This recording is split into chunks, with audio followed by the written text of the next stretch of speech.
there, and I need to do this, and I'll do that, and I will welcome one and all here to a one shot on Thanksgiving Day for the UAG. It's called the King's Feast. We have part of the crew here, enough of it to go ahead and start things off and such. Let's see here, and all right. And where we are is in Erywood, and there are let's see here. There are several people that have been selected by Pincus from the UAG to come to represent the UAG's concerns and properties and such uh, at this King's Feast that he's throwing to show his benevolence, his greatness, and his power. One would are the rumors and such, and the King of Lankmar and such. So let's see here. I'll go ahead and I'll share this right here. Hopefully, it keeps the same uh, perspective and don't shift down. Once in a while, I know it does that the way I do it. So, and we're right over. And we're right over here. I will say right outside. The the game is starting where the individuals that are playing today are either coming in or already in this roadhouse, the Inn of Abraham, that's 3 miles outside of Lankmar as such. And they're uh, either sitting or coming in, getting their meals or a repast. They've been traveling for days.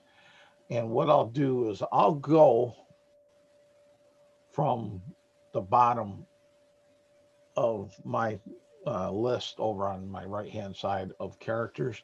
And what we'll do is we'll have each of you describe yourself and introduce yourself uh, out in the ether world here. So, Holly, you're up. Um, Holly is a what appears to be a female about maybe 4'2" or 4'3". Has auburn red hair, and you can may see a hint of pointed ears, although they're not as pointed as a elf. Um, she's dressed in, if we're actually in the inn, she's probably just wearing some common clothes, although they look very nice. And she's probably playing a lute in the corner uh, with a little hat in front of her to collect coin. All right. And you can, it's up to you guys, you and your characters, whether or not you're in the inn or coming on in.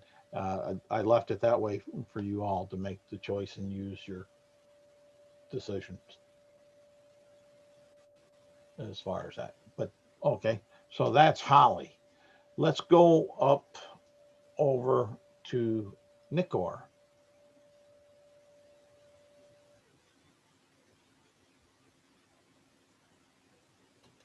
Nikor, you're muted. Sorry. Yeah, so Nikor would just be walking in. You would see a grayish blue skinned tiefling with white hair, She's elaborately decorated with gold jewelry on her horns, on her ears, on her fingers, her wrists. She would walk in, go to the bar to order whatever is the most expensive, and then sit in a far corner and just watch. Okay. Give me a perception check since you're actively watching. Okay. Do you want me to roll in a particular way, or can I just roll dice in real person? You can roll real dice. It's always an option. For me, it's up to you. Okay. So, perception. Let's see. Okay, passive is a 12, but I rolled a 16. Okay.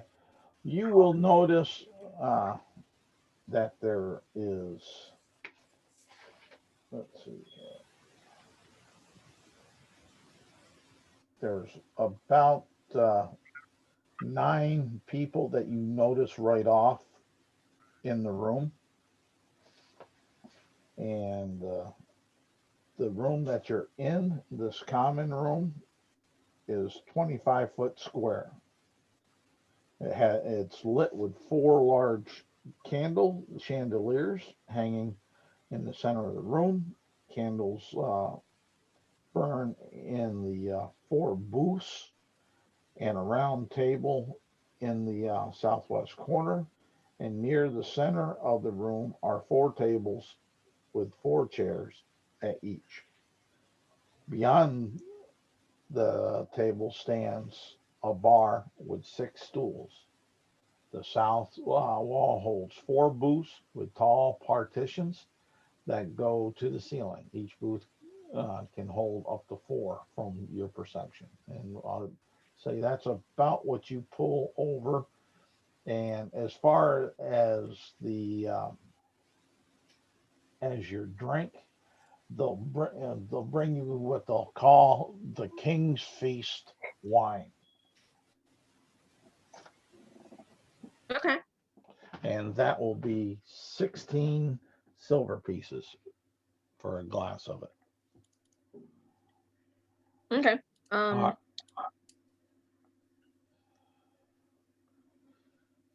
Yep, I pay and I take my place and Okay. I'm watching. All right. We'll jump up to Morgoth.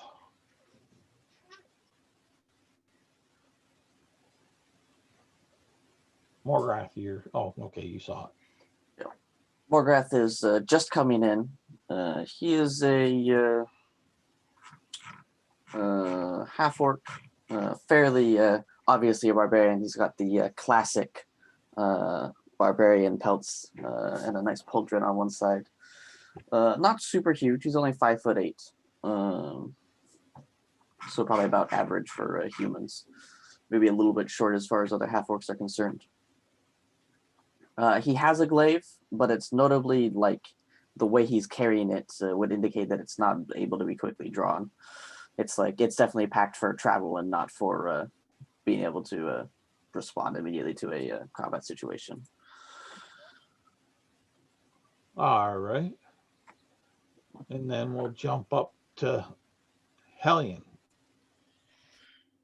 Yes, so Hellion is certainly shorter than Morgoth, who she walks in with. Anybody watching, it's probably apparent to them that these two have travelled together in the past. As I assume it's apparent to viewers of our Monday night game, where they play together. She's somewhere around just over 5 feet tall, long black hair, wearing almost exclusively red clothes with kind of fire pattern motifs on. There's a couple of things that stand out with her, which is weapons are noticeably absent. she has a bracelet on one arm with a red gemstone in it that seems to be flickering, almost as though the gemstone contains fire.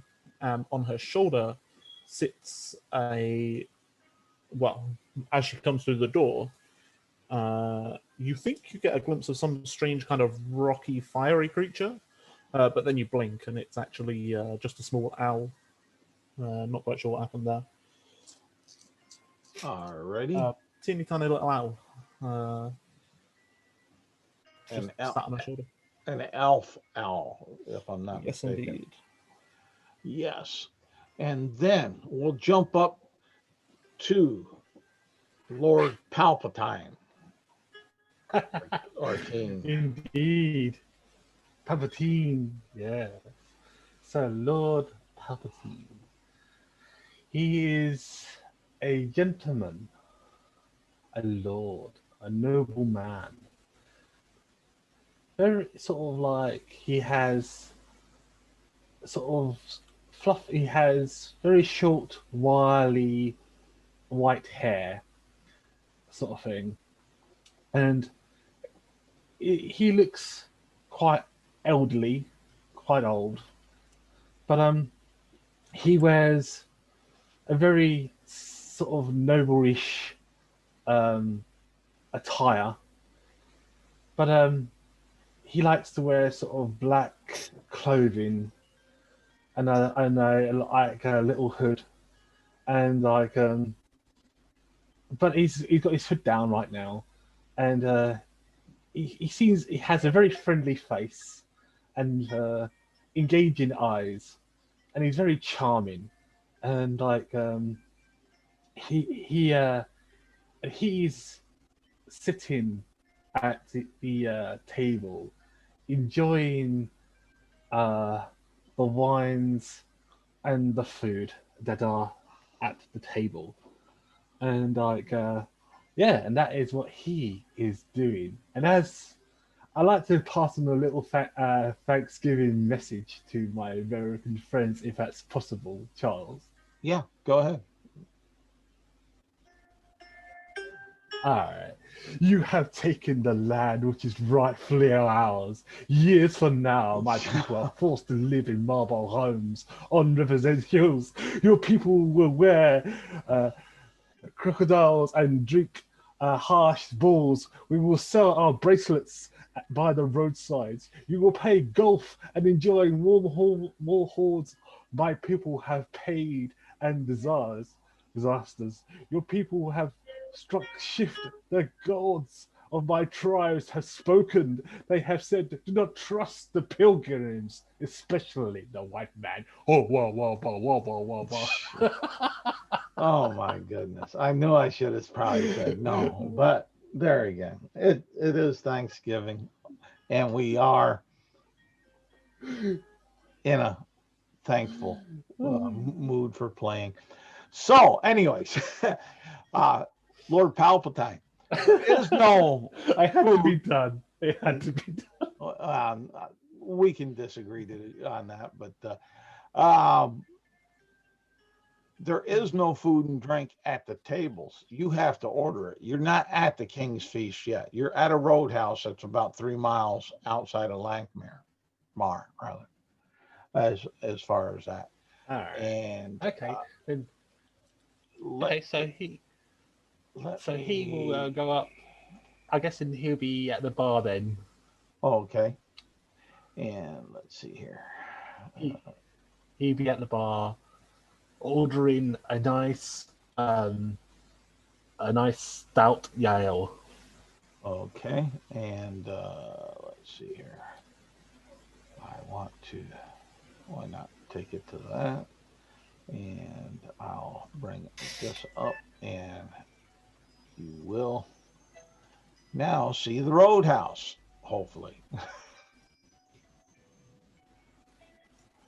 As far as that, so here, you guys came in from the road here on in through this door, and here are your booths, your tables, and the bar.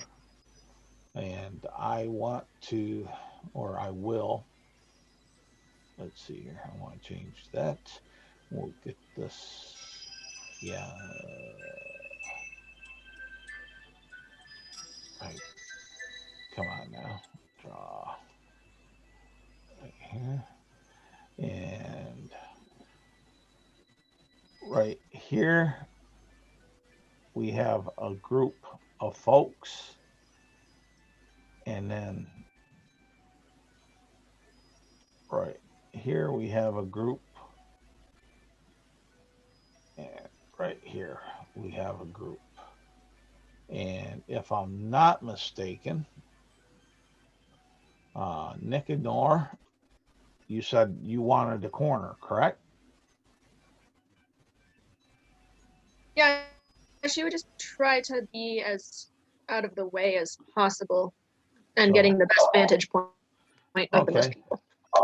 Right there, the pink circle is Nicanor.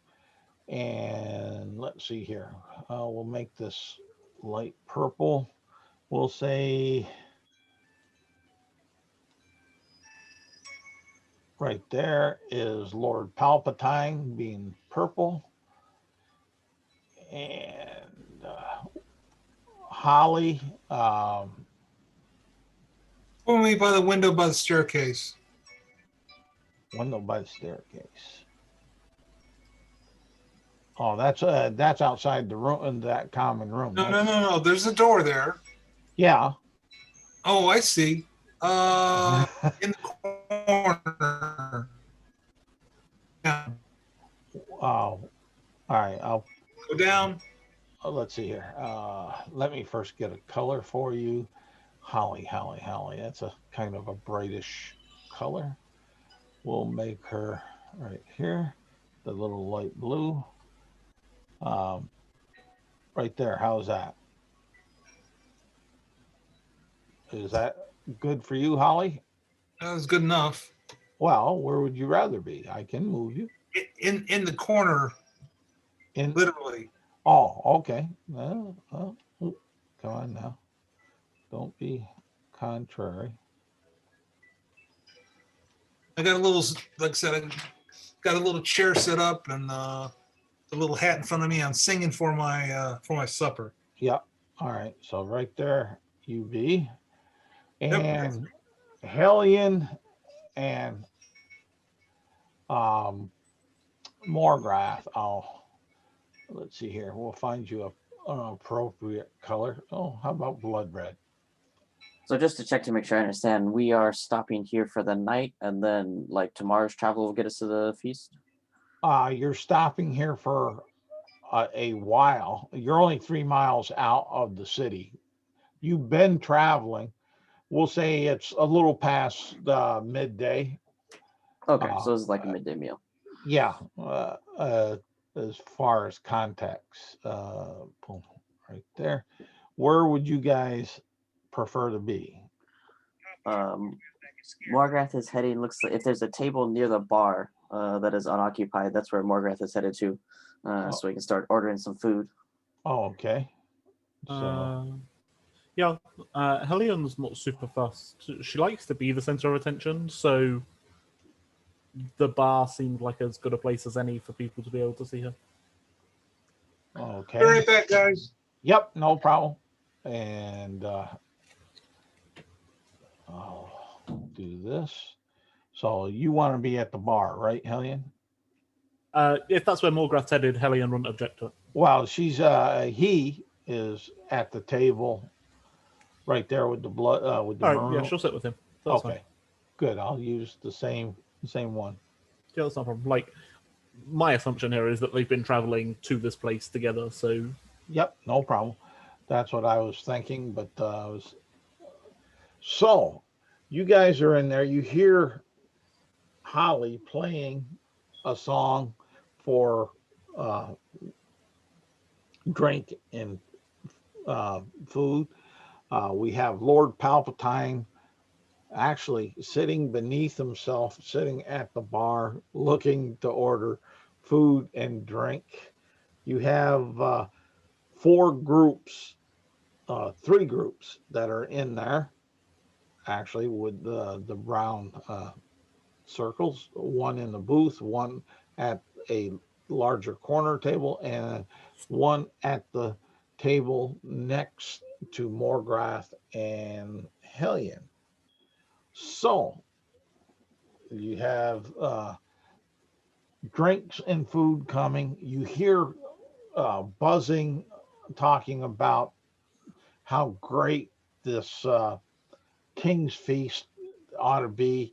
And isn't it great? You have some talking about, isn't it great that he's going to bring the uh, the subjects on in, the peasants, the common, the low, the mid, the highborn on in for a free meal and good entertainment and such. You hear off on one side of the conversations. On the other conversations, you hear the opposite of that, about how he's just trying to show his might and strength. We'll have to check the food. It probably will be poisoned. He'll overcharge us in taxes later to make up for what he spends today and such. You'll hear all that conversation. And in the other group, it seems to be rather quiet. All right, I'll turn it over to you guys to have you do your magic. Morgrath's first order of business is to Alright. eat food. That's all he wants to do. After he eats, then he'll go around talking to people. But first things first is he's got to fill his belly. All right, and you'll have a little servant boy that will come on over and ask you what you want as far as that in common. He will be somewhat taken aback by your countenance, your look, your carriage, as far as that. You would estimate that he may be about 14 years old. He's a rather slight built, and he's only 5'5". Do you have any stew here that I could order? And he'll say nervously, "Well, I'm sure we can rustle some up. The cook's been cooking in the kitchen for a while, and I don't know what she has really prepared. There's she had a special order to go up to the king that she was working on, and like that. I'll go ask, is there a drink I can get you?" Do you have, let's see here. Do you have any apple cider? No, Water is fine then. Water? Well, we don't have any water either. Well, I'll drink my own then. If you don't have stew, I'll take whatever the house special is. Okay, no problem. He'll say, we do got a honey mead though. That's That certainly sounds delicious, but I better not. okay. And he'll go off, and he's going to be going off to the kitchen just to check, see about the possibilities of a stew. So you see this young lad trot on over from your table, and he'll get about right here to the center of the room. He'll turn back and he's going to look at Hellion. "Oh, ma'am, I didn't I didn't mean to be rude. Is there anything I can get for you?" Yes, I will take the honey mead sounds lovely, and whatever food you bring for Morgrath, I will have as well. All right. And what was that you said? You'll take a sibling? No, what? He'll Honey say mead, Morgrath says far too loudly, is what Hellion ordered. Oh, okay. Yes. I was going to say we don't have a sibling uh, drink here, and he'll head on off to the kitchen, out the door here. So you and he said he'd be going to the kitchen. So that's where he will be at. Let's see here. What's Nicanor doing? Sitting there watching, drinking. Yeah, so Nikor would have watched that interaction, I Okay. suppose.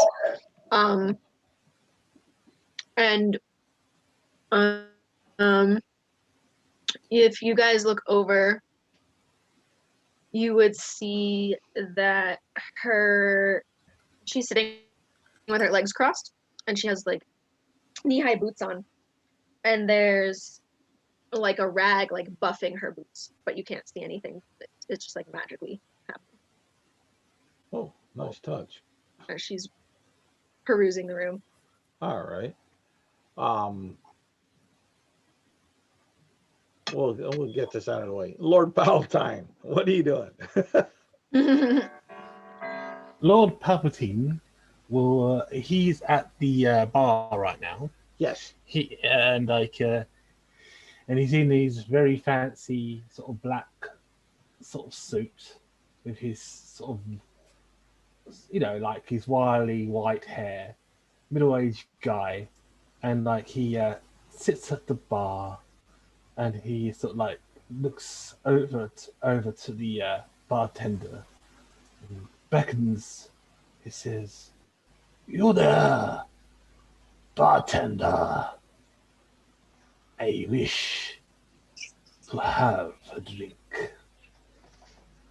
Uh, he'll say, yes. What what is your poison? He'll ask. Oh, long I have waited. Well, it is rather a busy day, with the King's Festival and feast and such. There has been a lot of business in and out. I do forgive us for being maybe not the most speedy of servers. Ah, it is fine. I'm just an old man who does not know much. But definitely I'm interested in your poison. Tell me, what have you got? Well, we do have a honey mead that's rather well received by most. We have a boar's head ale, and we have a dwarven mountain beer, and we have the King's Festival wine, which has been rather popular today. Well, if there's any more of that wine, I'll have some of that. He'll go over to a keg that's behind the bar, and he'll put a pint tankard underneath it, and he'll open up the spigot and on the bunghole, and out comes a pint of the wine, and he'll serve it to you, and he'll say, 16 silver pieces, please, good sir. Oh, oh, oh, very well. Oh, I'm just an old man. Surely I get a bit of a discount for being so old and so feeble. Can Uh, Nikor hear this? well, he's Because she's pretty far away, so I wasn't sure. Is it like well, noisy in here? it is. There are noises going about. There is Holly playing, and such. I would say, since you're actively trying to see what's going on in the room, Nick Nor, give me a perception check as far as that, and Lord Palpatine, give me a persuasion check. All right, cool. Now, question is, how long have I been talking to this gentleman? All of probably about 6 seconds. All right, fair enough. Okay, fair enough.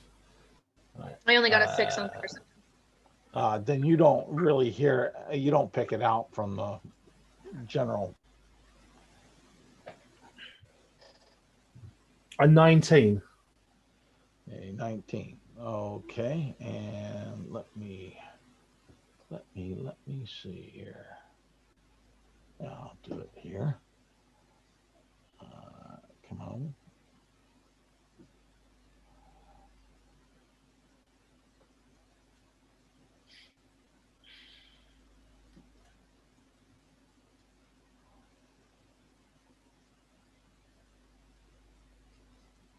Okay, why didn't that roll?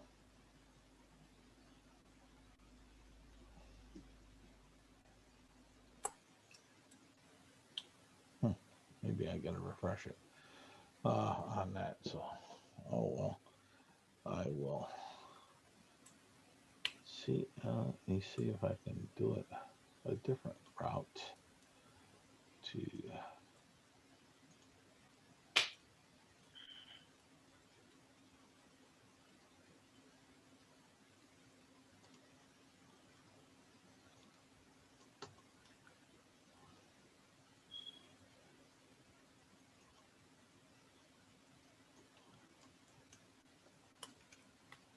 That's a 16 on his counter. So I guess he starts feeling a little bit sorry for you, and we'll say, okay, 15 silver. And how much was it? What was the original price for it? 16. So he's knocked it down from 1 silver. How's about? Let's see. How's about 14 silver?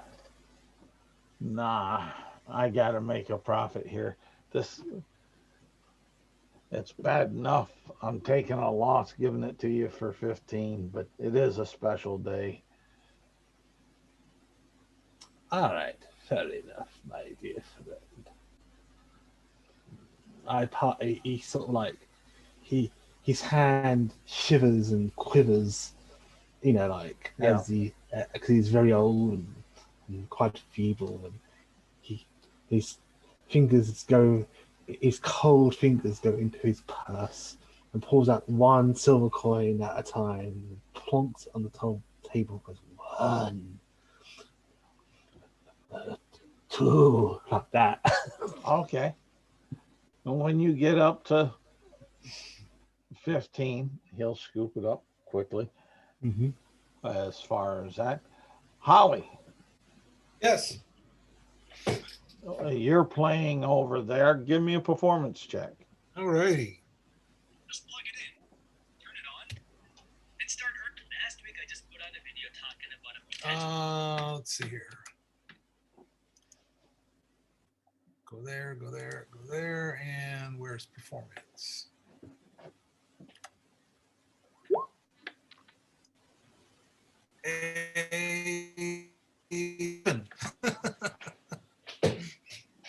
A what?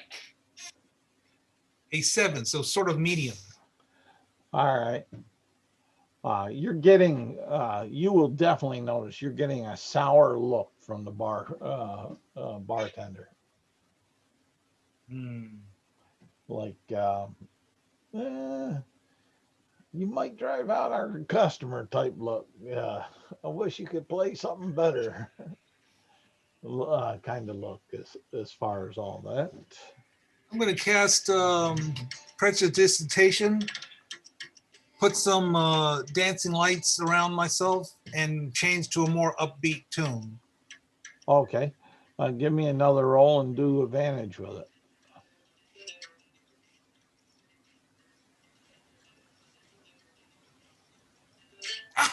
Damn it. I'm just very nervous. Must be. So you're seeing these dancing lights appear,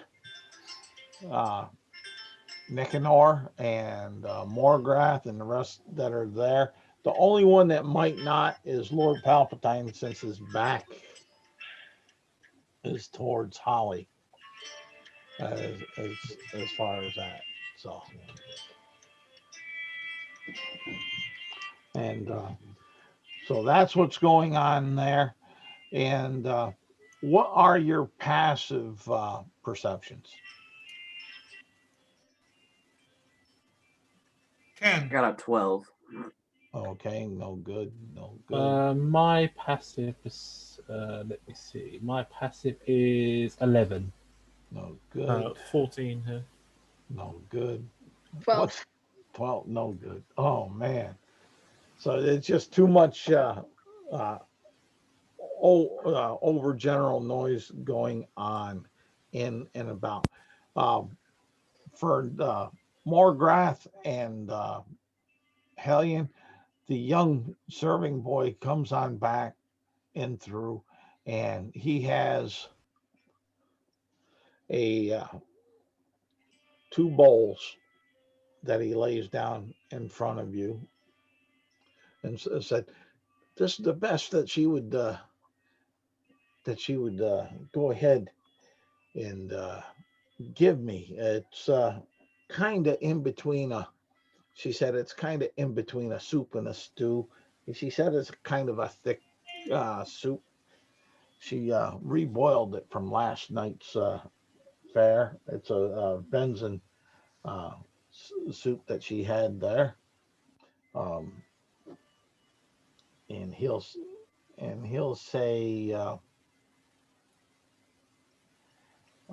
we'll give you a discount on it. Uh, we'll just take 5 silver pieces for both bowls. Hellion will go ahead and hand over a gold piece. He'll look at it. He takes it, puts it in his mouth, bites on it, and tries to twist it. And he'll give you. He'll reach into his pouch and he'll give you. Seeing him reach in, she says, "No, 2 bowls of soup and a drink, and tip for yourself and the chef." Well, he smiles big, and you notice when he smiles that he's missing some teeth in his mouth, but it is a very grateful smile, and his eyes light on up. He puts it down there. He bows and says, thank you," and he goes off uh, to the table. Yeah, he'd go off to the table next to you and ask them how things are, and they'll seem to be a neutral response and such. And then he'll start hitting the booth, which when he gets over to the booth, it's a little rough response where they're almost like they're asking him to skedaddle, get out of our business. And then he'll go up to the big table with them there, and they'll say, "Nothing right now there, young lad. Uh, give us a bit of privacy."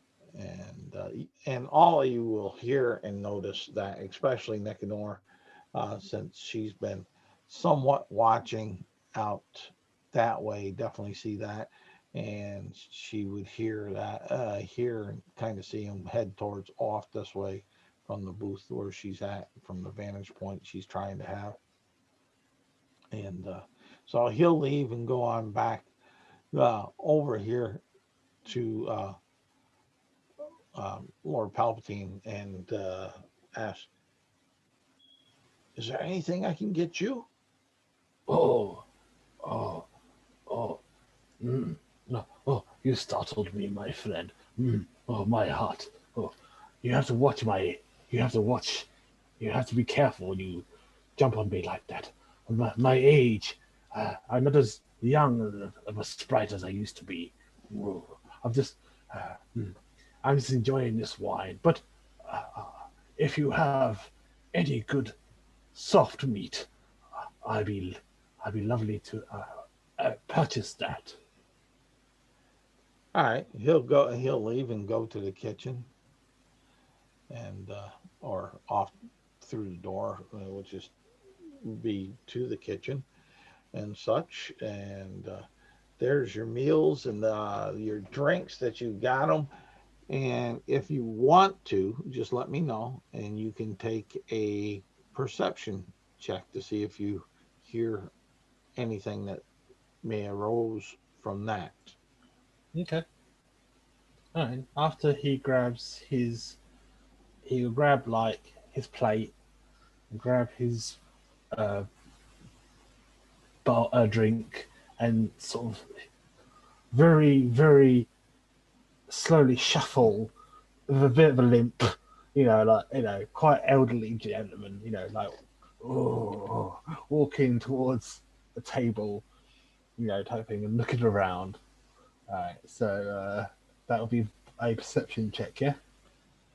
Yeah, you can make a perception check. What table are you hobbling off to? The closest one. That's whether it's occupied or not. If it's occupied, then he'll chat to them, depending if it is occupied or not. He'll do what? He'll talk to the people if it's occupied. Oh yeah. Okay. Uh, you will. Come on. Yeah. Morgrath is far too busy stuffing his face with food to make a reception check right now. Maybe later. Okay. You'll notice that this one table here, the one bigger gentleman that's in furs is busily eating, so he's paying you little mind. I don't know about Hellion. And then these four chairs that are occupied over here from this group seem to be discussing the events of the upcoming feast. So that's basically the scenario you got. What are you doing? Okay, so he goes up to the table and he says, "Oh, What? so Which table? the one that's nearest to him, They're both equidistant.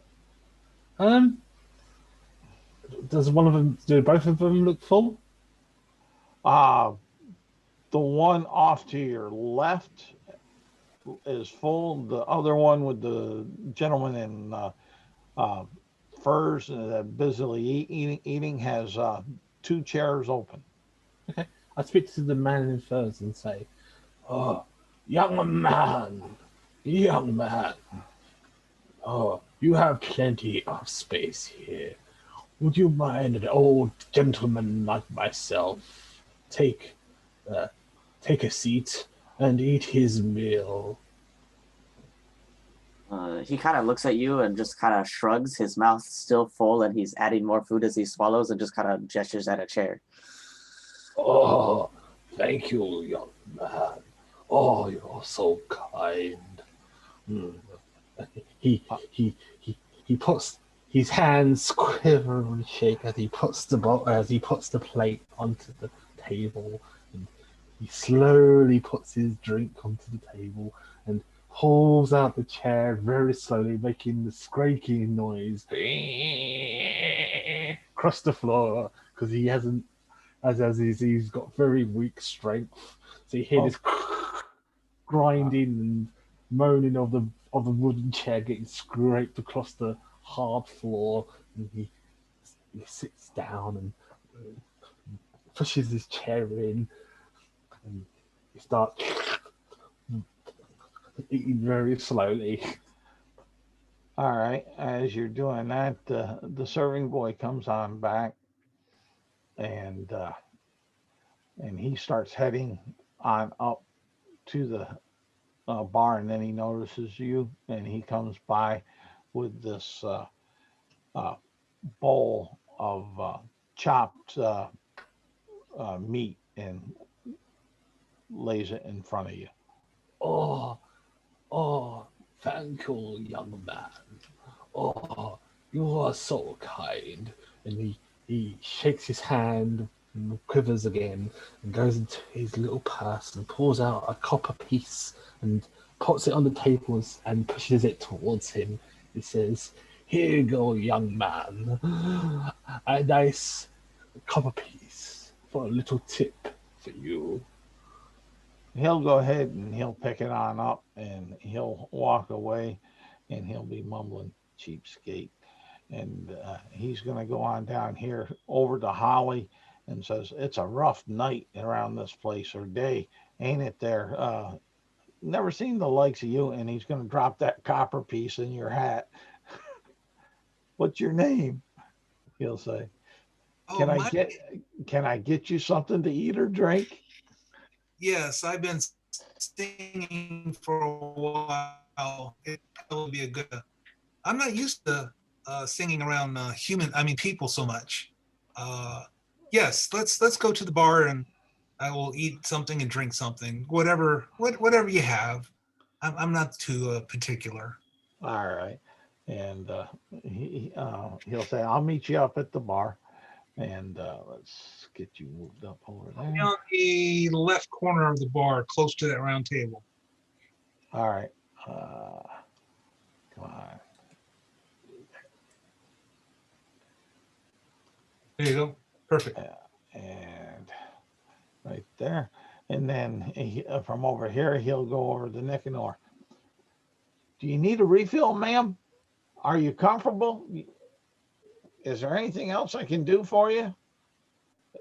However much of her drink she had left, she'll finish it and hand him the glass. Okay. And he'll take it. "You need another?" And she'll just nod and stare off at the guy at the table. You said I heard something that he said, but could you repeat what I was overhearing?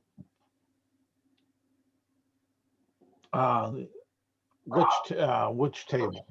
These guys over here were The talking. biggest Oh, the big one. the biggest circle table. Yeah, I had heard some interaction there, but my Yeah. audio cut out, so I wasn't sure what I Oh, actually okay. overheard. You all you heard from them is that they didn't need anything and give us a little bit of privacy. It was this table that was heard as leave us be, and these guys were accommodating and to a degree, and but they're just talking about the doings that are going on.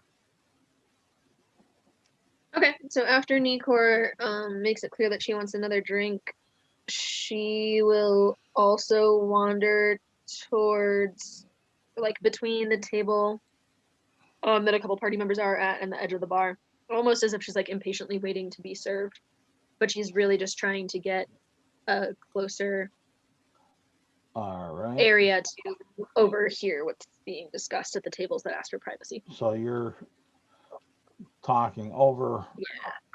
around there. So what's interesting is you see Holly.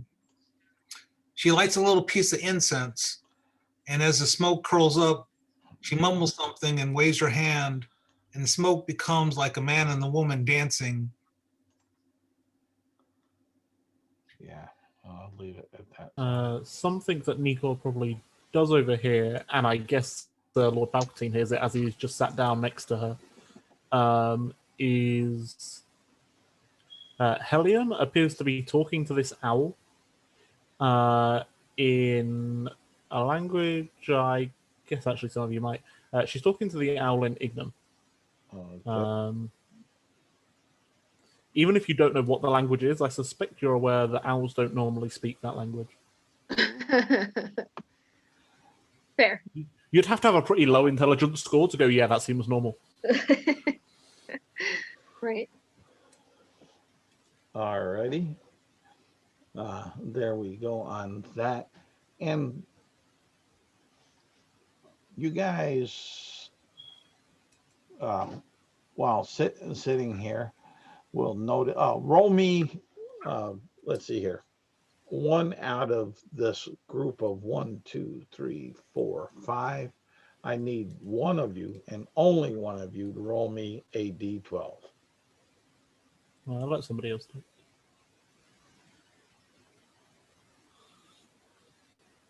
I'll Does do it if anyone want to nobody do else it? wants to.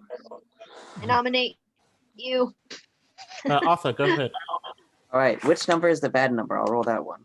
No, I'm not telling you that. All right, I got an 11. And 11. Ooh, That one was the bad one. tasty. He accomplished the goal he set out to achieve. No, Yes. not really. All right. And this group right here gets up and they leave. They're talking, those at the table and around the bar, now that you're all pretty much together, know that they were talking about getting to the castle, trying to get to the best seats and to make merry. They're talking about the high expectations of maybe getting lucky enough to meet this king. As far as that, so that's what you got there. And it's a little bit quieter. So if you want to roll your perception checks with advantage now, you can, because Holly's not playing. The one group there that was talking with excitement about it is all there. Okay. Anybody else? Yeah, it's an 18 for me. I'll roll. Okay. I probably finished eating by now at the speed that I was shoving food in my mouth. Okay. I have a 15 to contribute. Okay, that's great. Was Nicanor Palpatine? Oh, let's see here. 15 from Morgrath, yes. And He's not the most perceptive 10. person. Okay, no, that's He's- all right. And 17 for Nikor. She's trying to Okay. specifically listen to the one group that's hot, where she was like close to where she previously was. yeah. All right, Holly and Lord Palpatine, you kind of hear over here from this group of 4 that were mumbling. The Lord, he'll get what's coming to him. I guarantee it. And then Nicanor, Hellion, yeah, and what was 15, yeah, and Morgrath. You heard from this table here that you pick up. There's going to be a grand surprise at the feast table on the Lord's there. I think it may embarrass him greatly and maybe give us an opportunity. And that's what you pick up from there. And let's see here. Roll up through, roll me a initiative check. Boy.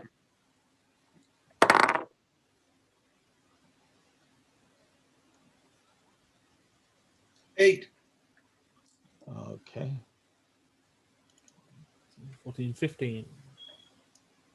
All right. Hold on here so I can write this down. There's a 15. There's an 8 and a 19. I got a 5. If you want my initiative. Yes, I did. 5. Okay. Like I said, I'm old and feeble. All right. Nikor is too busy scheming because she only got a 6. Okay. And I'm just a very weak old man. Yeah, nobody's buying that. Not really, but so far the bartender and the way servant boy seems to be. Yeah, well, And all right, you hear. We'll go to Morgoth. You hear some noise and activity coming from what seems to be in this direction. Strange noise too, as far as that.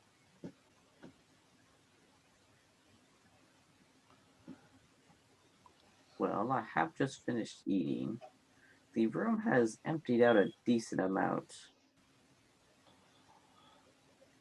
Hmm.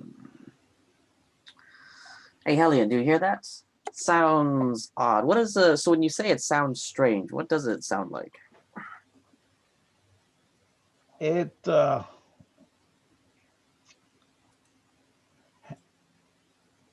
it has a strange language. The cadence from it would tell you that it's a language.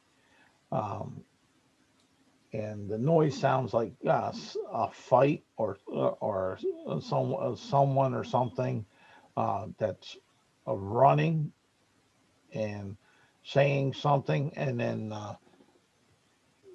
you hear a thud thud every so often.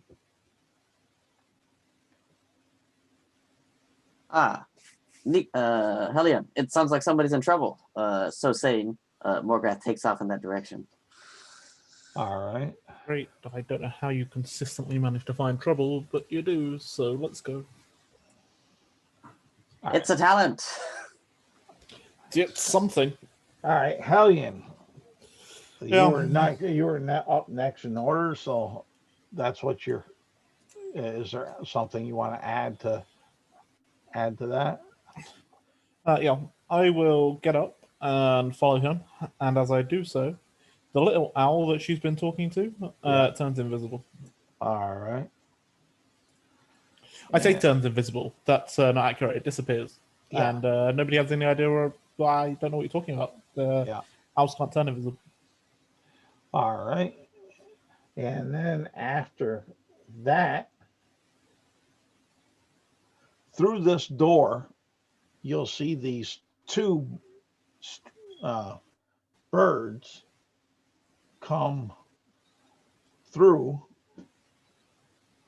the crack that left the door. They kind of burst through the door, and let me. And it looks similar to a turkey. And when it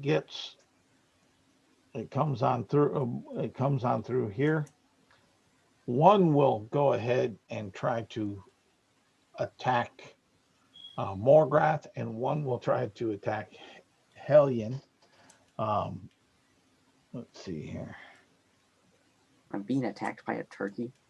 Yeah, my thoughts exactly. Let's see here.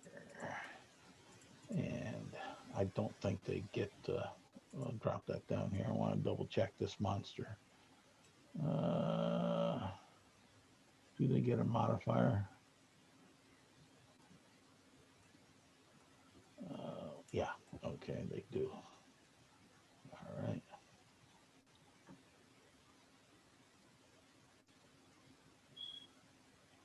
The first one will be on Morgrath.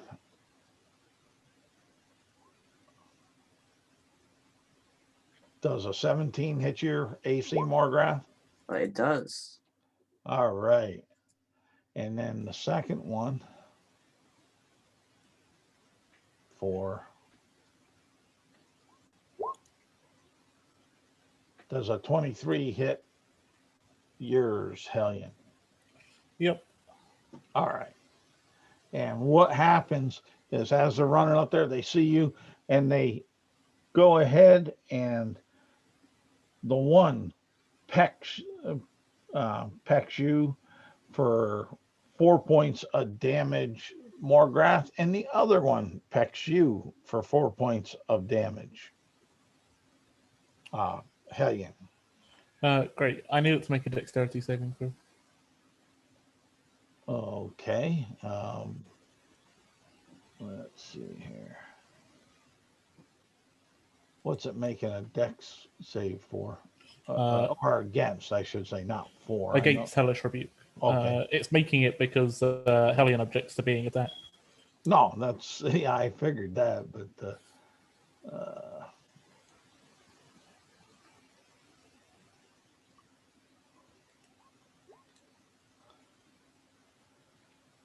oh, a mighty 4. Great. It can go ahead and take. Let me grab my 3d10. 6 and 7. 25 points of fire damage. Okay. Describe how you kill this turkey-like beast. Yeah, Hellion kind of sees it running towards her. Doesn't kind of move out of the way really at all. And then as it hits it, she moves her hand over this bracelet and flames erupt around it. And it cooks. Delicious. All right. Nekinor. She seems to be muttering something about pesky birds. Okay. Nekinor, you see this going on. What are you doing? All right, so I just watched one turkey thing get incinerated, but there's still another one, right? Yeah, on one on Morgrath. Okay. And is that the red dot on the screen, just for reference? Yes. Like right in front of the door. Yes. Okay.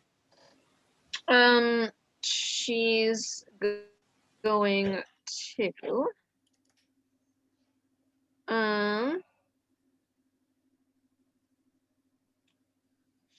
she would like to cast where is it? Freaking Ray of Frost at that one. Okay.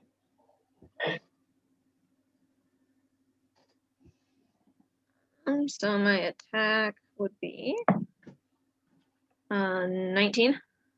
Oh, that will hit. And damage is 6. Okay, 6. Okay. It looks like it has some frosty feathers. She'll just turn around and be like, "What in the hell?" And she just casts frost at it. All right. You see Hellion react. You say, "What the hell?" And Hellion kind of looks at you. Wait, you're not talking to me. Okay. It's kind of that initial reaction when you hear somebody start to say something that sounds like your name.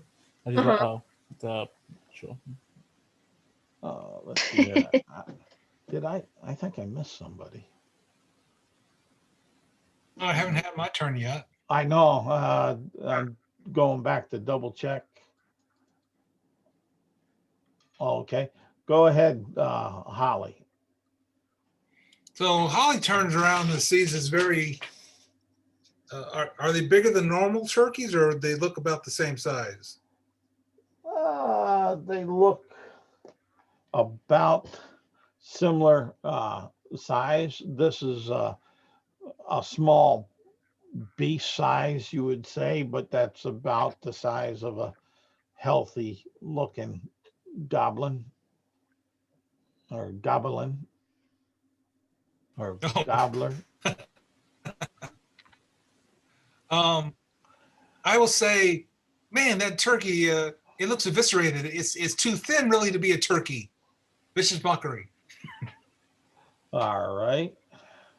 But I was just gonna grab the turkey and see like whose turkey it was. You guys are just blowing them up. Okay. What's the saving AC throw? 13. Yeah, but it's a against Wisdom. Oh, I don't think these guys got much for wisdom. Okay, it's better than I thought. It's not a minus, anyways.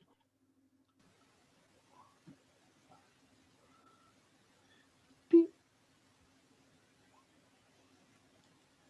Ooh, an 18.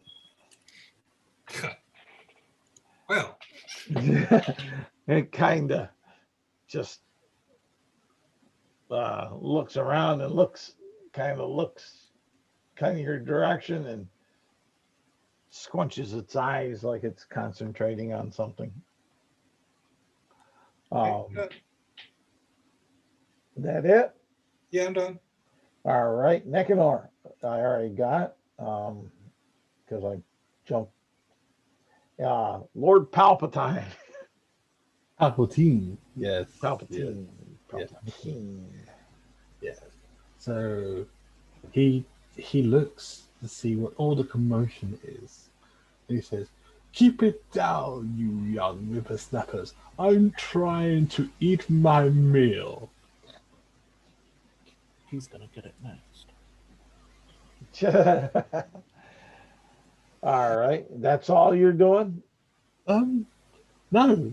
What do I say? What is the nearest thing I can see from where I'm sitting? Well, you saw this white shimmering ray shoot across close to your person over towards the incident that's going on over here and put some bright, shimmering, frosty white on the some feathers. You see one bird that just went up in flames, and you heard Holly over there throw an insult at the bird. All right. Is there Or any? so you would think. It could have been you. And All then right. she was insulting. Who knows? She was looking towards the bird, but it fit whoever feels it should. All right. Is it what? What is the nearest bird that is closest or creature within 60 feet of me? The only one that's in the room by the door where the bouncing ball is. Okay, and he's 60 feet away. Yeah. Uh, Actually, he's 10 feet away. Okay. I, my hand points at it, and it starts to levitate. Levitate.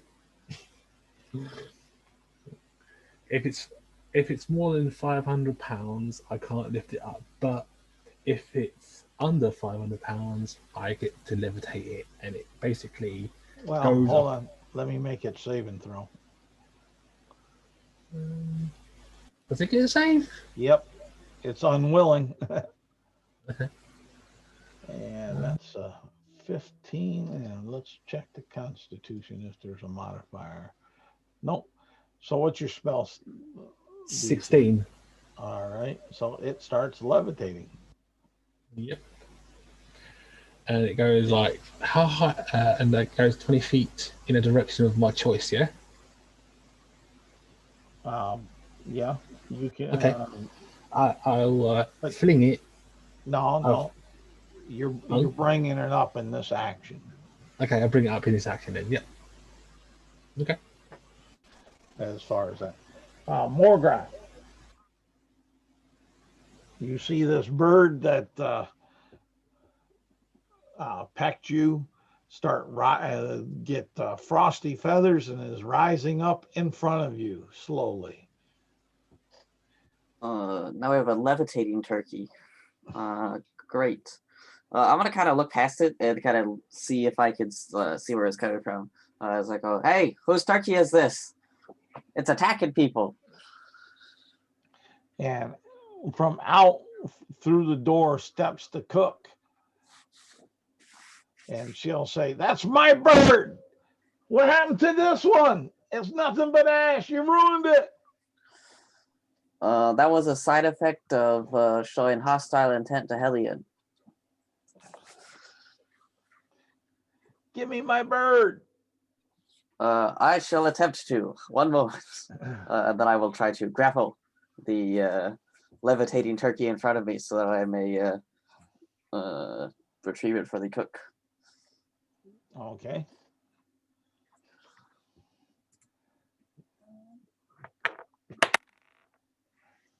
It's got a beat in athletics of 27. You have it grappled. Excellent. All right. and you are slowly rising up with the bird. Hmm. Because how much do you weigh? Not 500 pounds. Well, that's my point. But Hellion, stop floating me. I need to give the bird back. If I was floating you, you'd be on fire.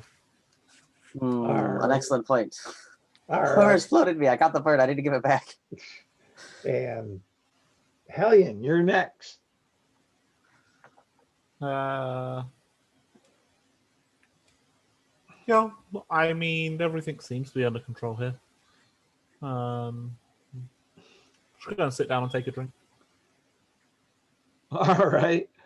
All righty. And then with that, yeah, they get a +4.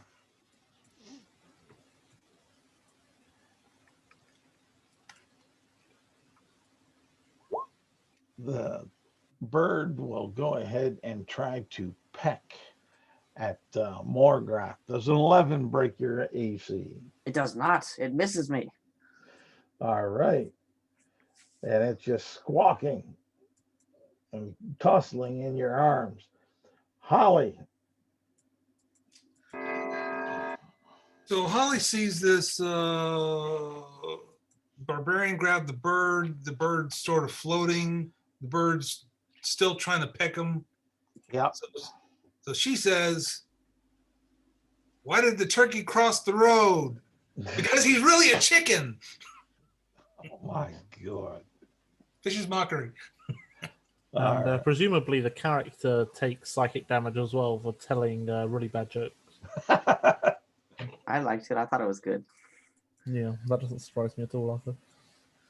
Well, I don't think he made that one. He did not. So other than taking 3 points of damage, he gets a disadvantage on his next attack. Okay. 3 points, you said. So this bird is looking rough. Starting to look rough Well, maybe he should stop fighting. as far as that. After Holly, you doing anything else, Holly? No, that's it for my turn. All right. Nicanor. So she would move closer to the door. I would say like between the two tables, try and get a direct line of sight. Okay. The bird, if she can. All right. Yeah, I think you'd be able to get as direct as you possibly could. You have a big barbarian kind of covering it that has it grappled. But Yeah, I was thinking farther to the left. Like I'm trying to stay on the far side of the tables. okay, that's you're talking about like like right down here No, to the left. to the left. Like, yeah, like all the way over there. Okay. She's not getting close to this thing. All right. But she's gonna Ray of Frost again All right. at the one that's remaining. And that is an 18 plus 5. That 19 hit. plus 5, so 24. That hits. That's 4 points of damage. All right. It looks somewhat rough and whatnot. Very, very white. Morgrath, around the grip of the bird, you feel a chill, like the bird is getting cold to the touch. As far as that, Well, it did have frost on its feathers when I picked it up, so that checks out for Morgrath. Lord Palpatine. Okay, so he's got. So I see the person grab the turkey. Yeah, Yeah, and he's like, both of them have floated up about 15 feet. They can't go any higher because that's the ceiling. okay. he will gently like dismiss the spell and let them land on their feet. Morgoth says thank you, and has no idea who was doing that because he wasn't looking the right way. So Yeah. he's just saying thank you to like everybody present. Give me Morgrath. Give me a not athletics, acrobatics check. All right. For that, let's see. I don't have that one. Let's see. What is my athletics? Ooh, +2. We got a 13 total. 13 total. You when you hit the floor, you kind of slip and slide. It's not so graceful as far as that because it's a little ice there from the first hit around there. There's a little frost there, slick spot, but you are now up. Excellent. I head towards the cook and I say, "Your turkey," as I hold it out for them. Okay. The cook will go ahead and take it with an evil smile. Hellion. Yeah, are we still in initiative? Yes. Great. Looking around, do I see anything that would still be a threat?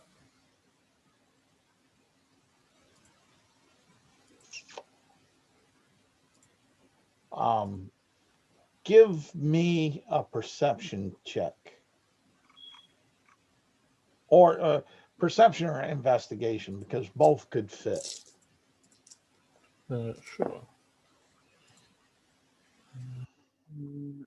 4 is let's do an investigation. 21. Okay. Yeah, for investigation. All right. The group, you notice the group at this table are pointing at you guys and whispering, and the group at this table are pointing at you guys and with awe and with a sinister grin on their lips. She looks towards the table that's got the kind of more sinister grin. Okay. And says, I should warn you, threats against me or my companion, she indicates Morgan, will be responded to with utmost prejudice.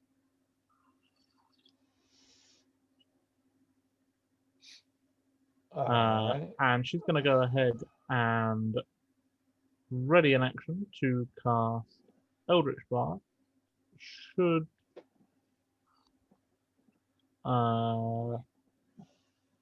anybody make an aggressive move towards herself or Morgra. And with a bonus action, she's going to have her familiar move up just above, I say just above, kind of sticking close to the roof, but and still invisible, but move above the table with the sinister people. Gonna have her have it do what with the sinister people above the table? Just you move, said? move above them. Okay. All righty. And that will bring us over to the bird, and the bird will go ahead and try to attack. With disadvantage. Oh, yeah, I'm glad you said that because I forgot.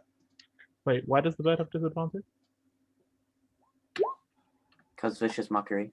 Yeah. Does vicious mockery not just take away a d4? No, it does a d4 and disadvantage of the next attack roll. Oh, But nice. Bane is the one that does the D4.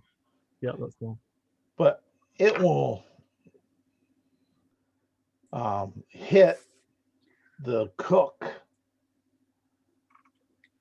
and leave a nasty mark on her face, and she screams and reaches for her face and drops the bird, and the bird dashes to the door. Do I So get an that's a- opportunity attack?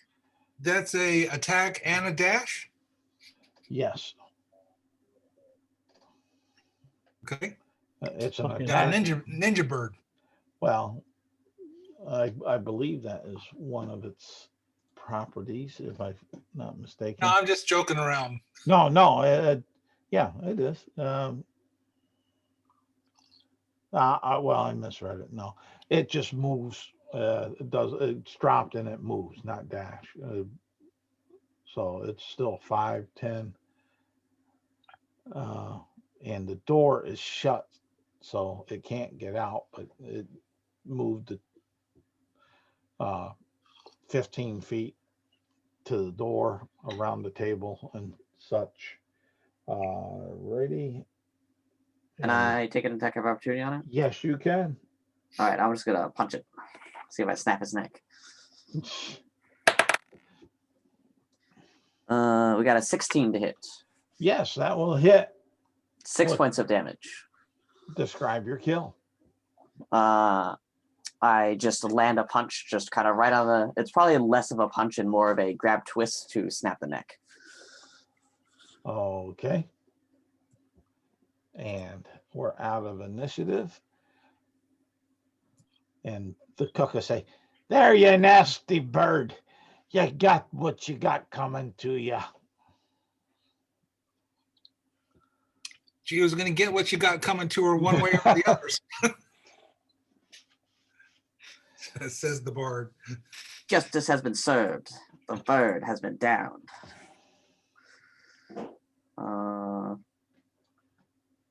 Morgoth kind of looks around for a while.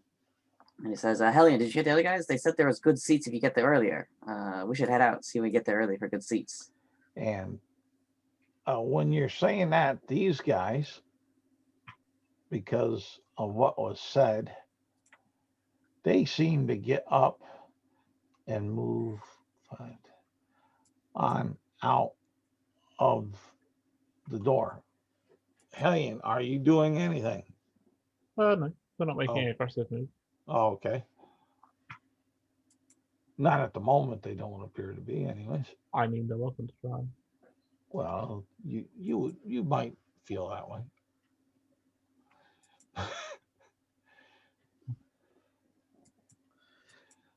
But that group leaves, so you only have one other group that's still there, and you have the rest of you motley crew.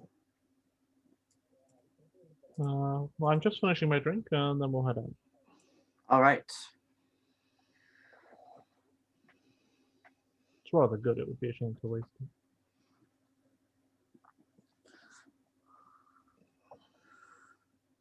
Morgoth will kind of turn and look to the other people who seemed like they were in combat positions and say, thank you for your assistance.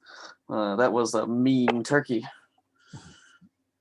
Looks like you're a little banged up there. A little bit, but it'll heal with time. 'Tis but a flesh wound.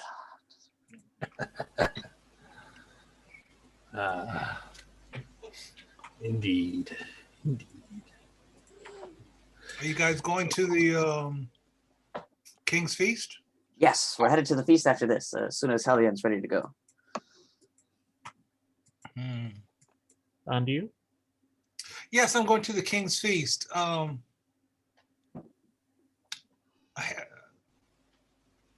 Yes, I am going to the King's Feast. You kind of look at the man in the corner.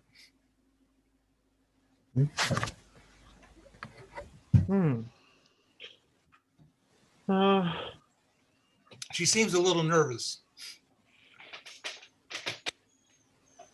You seem nervous, Tom.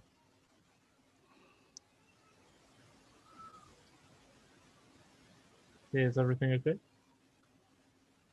Move me closer to the purple dot, would you, Charles? Yeah, I can do that easy enough.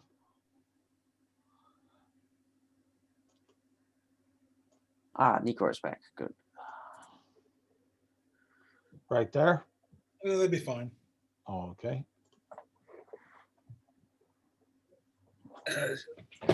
She kind of leans over and whispers, I overheard those men in the corner talking about doing something at the King's Festival.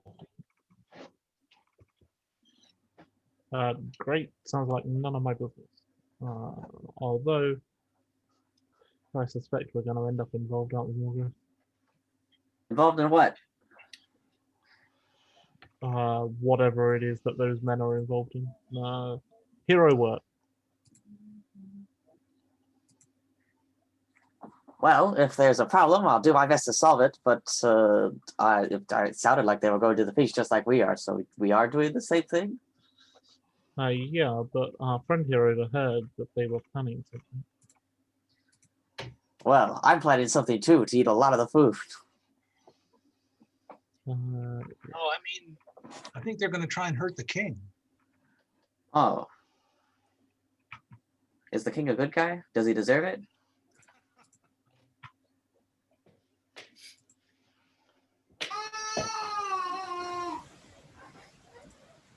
Apparently not. What do we know about the king anyway? Well, Jolly old Saint Nick. yeah, all you know from the king is he gave an open invitation to his neighbors to prove how friendly, benevolent,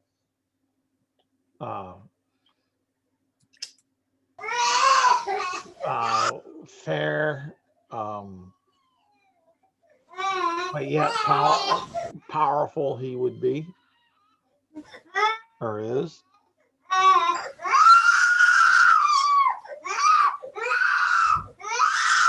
Sounds like someone's not happy. Yep. Yeah, food's not up to much. Yep. But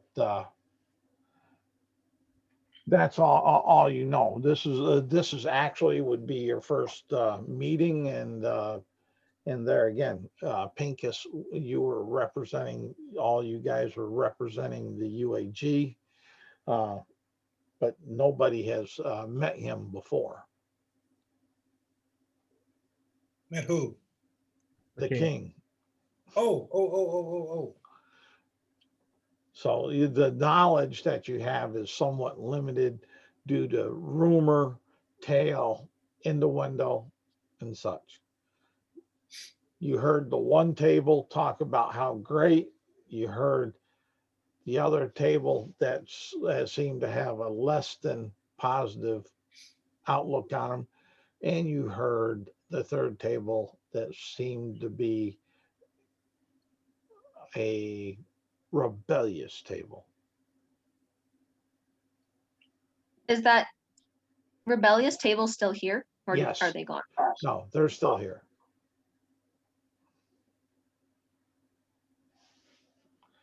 The rebellious table is the one up in the northernmost corner there, the big round table. Yeah.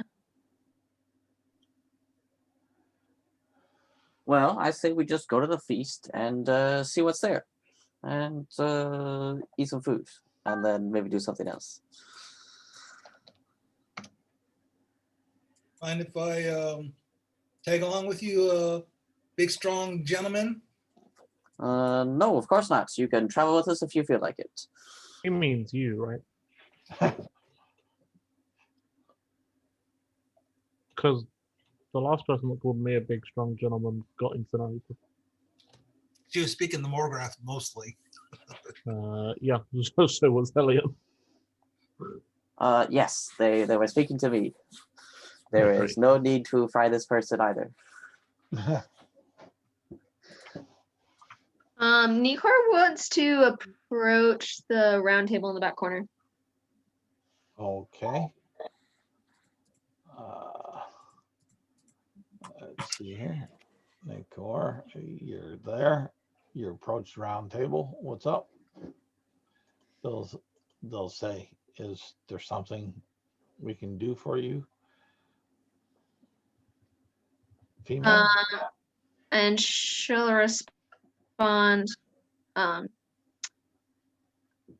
would appreciate a little more information before I walk into this feast, and you seem to be those who know the most. of anyone here. And she just kind of gestures to the room around her. What information? What information are you seeking?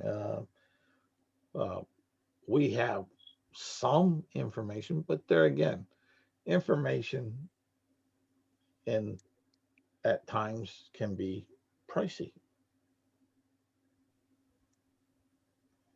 And she'll smile and cast Charm Person on whoever's responding to her.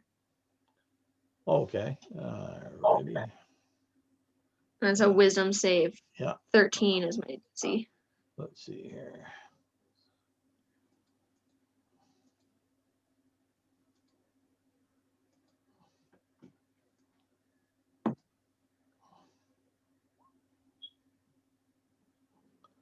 All right. He says, "What was that all about?"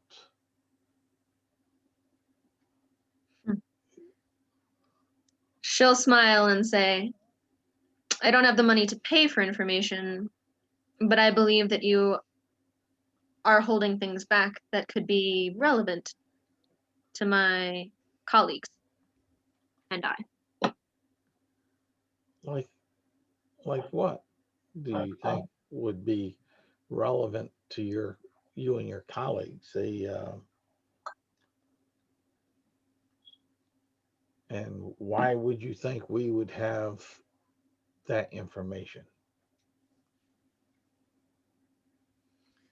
Well, there are many in this land that believe the king would deserve penance or appraisal. You seem to fall on one side stronger than the other, and I am new to this land. I don't like walking into a feast with a host that is completely unknown, especially if those in his land may not all be in his favor. Things can get messy, and I don't like messy. He'll say, "Well, tell me one king in the land that doesn't have some elements that think that he is not righteous or deserving." Uh, but if you ask the masses of the common folk here, you may find that he could be a fair man, while others will say he's has a bit of a temper and can be harsh to those that disagree with his outlooks. Looking them over, are they commoners or are they like lords? They look to be more like guildsmen and merchants.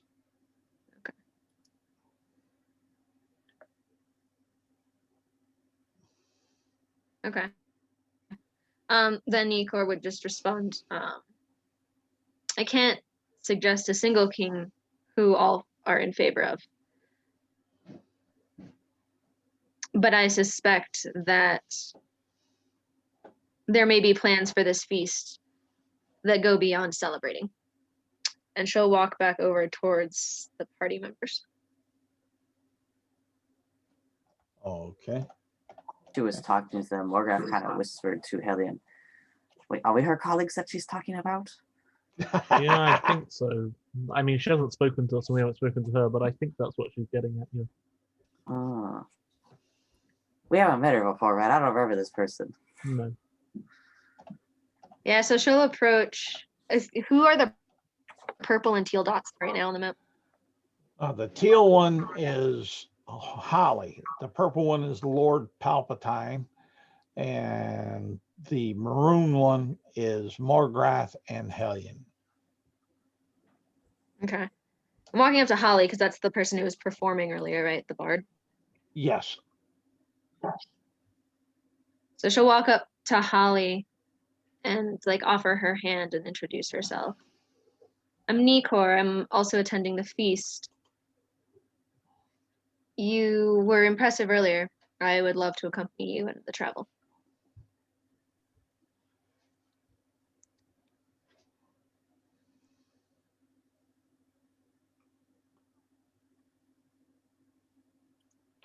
All right. And then who are you talking to? Morgrath?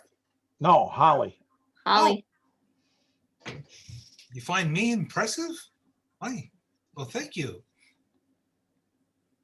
I am but a simple minstrel. Yes, I was. I I joined this small group here. See, I think this guy's name. What do you say? You call yourself Morgrath? And Yes, that is my name. And this is Hellion. Hellion. Greetings. And I don't believe I know this older gentleman. I don't know if David's back or not. He said he had to step away. Okay. As far as that, I know I muted him over on the side, and I don't think he's been back to unmute. But it will go with that. He just introduces himself with a very shaky and pompous edge of pompous, venerated elder trying to give a bit of importance of who he is. Yes.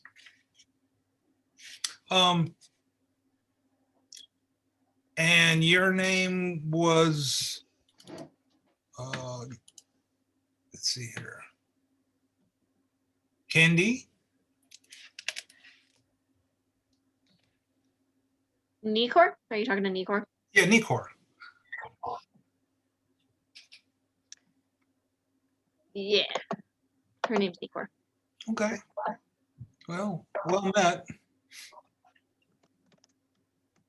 Not to rush anybody, but the earlier we get there, the better seats we get. Certainly. You are ready to go? Yeah. All right, let's go. All right, and you guys are on your way. Let's take. Don't need this anymore. I will take that one down. Well, we don't need it at the moment. I will go ahead, and you're going down the road. You're seeing some carts and folks from the countryside walking um, towards the city and its walls.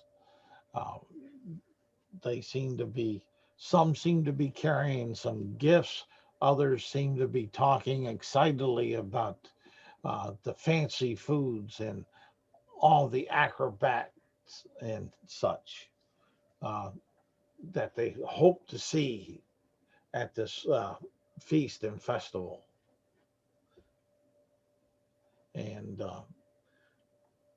it becomes kind of crowded as you get to the city front gate. Uh, the guards are there trying their best to help funnel people on in and do quick cursory checks to make sure that there are none of ill intent that they would have there. Holly's a little skittish with so many people around. She is. Yeah, she seems her eyes are kind of dancing this way and that way. All right. Nikor's eyes are dancing as well, but you can tell she's more surveying and excited to be there. As they've been walking for, you said it's about 3 miles to the castle, right? Charles? Yes. So after been walking for about 15 minutes, Helion will kind of let out a shrill whistle, and an owl swoops down, lands on her shoulder, and then Okay. turns into its true form. unlike anything I suspect any of the characters have ever seen before. It's got a long nose, almost like a beak, and seems to be made of some sort of lava or magma All right. with wings. And there looks to be a young teenager looking type lad that runs through and bumps Holly, bumps Nicor, Hellion, Lord Palpatine, and Morgrath as he's going. He's saying, I need to get there. I got to see the king. All the sweetbreads. And he's running on through. That's what you hear him saying. He's bumping into each one of you. What are y'all doing? Check my money pouch. All right. Yeah. Give me investigation checks if you're doing that. Morgoth will try to grab him like by the scruff of his neck. 15. 21. All right. I got those over there recorded over there. And Morgrath, go ahead and roll the hit. 16. As he is trying to grab Morgoth, says, "What's the problem? What do you need to see the king for?" And you'll grab him. You said by the neck. Yeah, kind of by like his scruff if he's got like a a easily grabbable shirt or something like that. Okay, he has a tunic on. It's not a real fancy tunic, but you could tell the way he's wearing it. It's probably his best. And you got a hold of him. Calm down. What's the problem? There's no problem. I just need to get to see the king, and have some of the sweetbreads.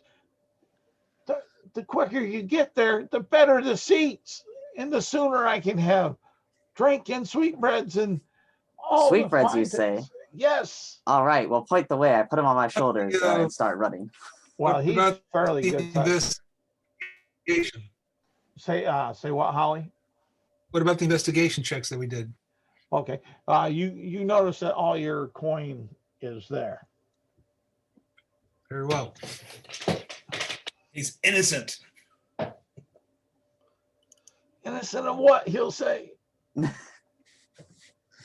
I kind of looked at the others. Did you hear that, guys? Let's get going. Can't miss out on the sweetbread. Nikor would say to anyone who's lingering near the back of the group, she would ask, did you hear anything that was being whispered back at the tavern? I heard those men in the corner, they were talking about some kind of an incident that's going to happen, that's going to give them an opportunity. I don't know what they meant when they said it.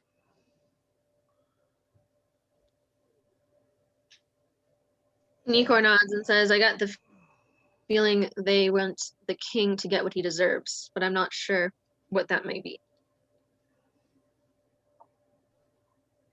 Certainly, people don't have ill intentions on their king.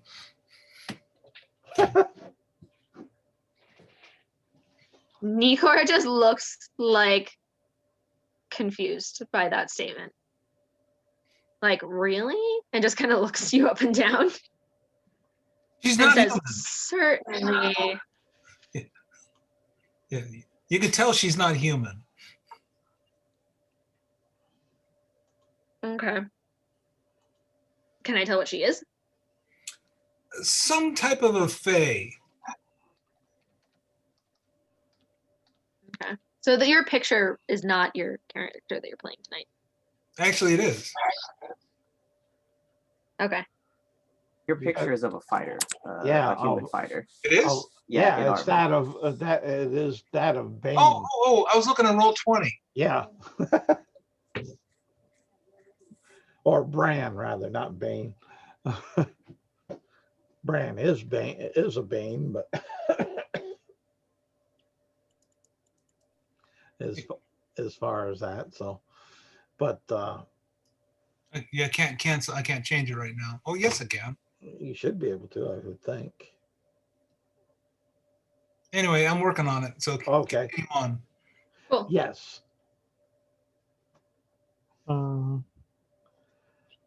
Guys, as important as I'm certain this is, I give it about another 15 seconds before Morgrath takes off running in that direction. You say as you look and see Morgrath running in that direction. There. Oh, okay. Cool.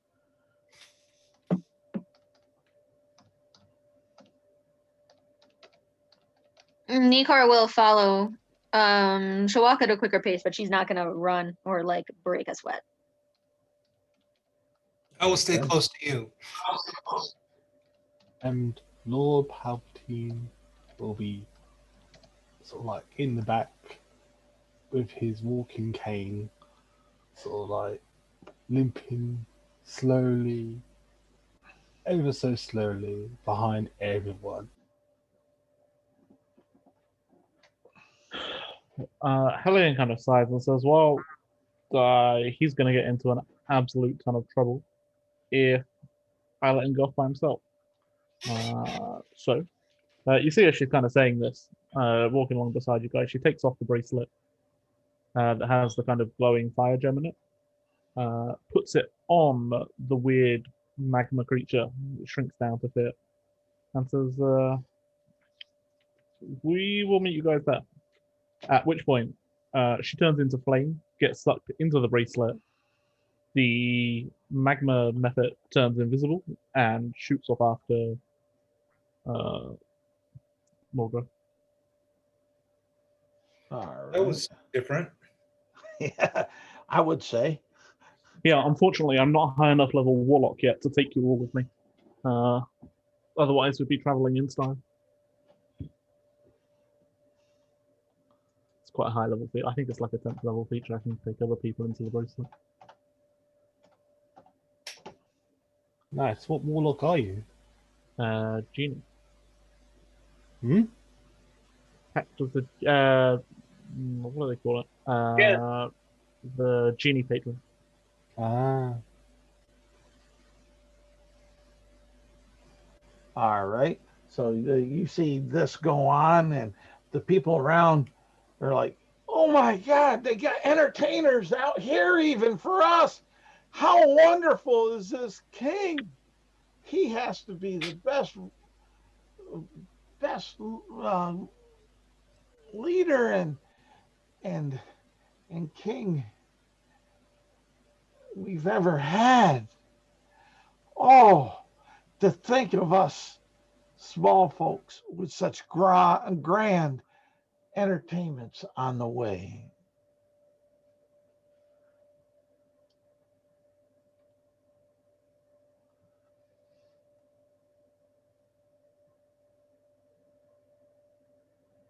Oh, just move along then.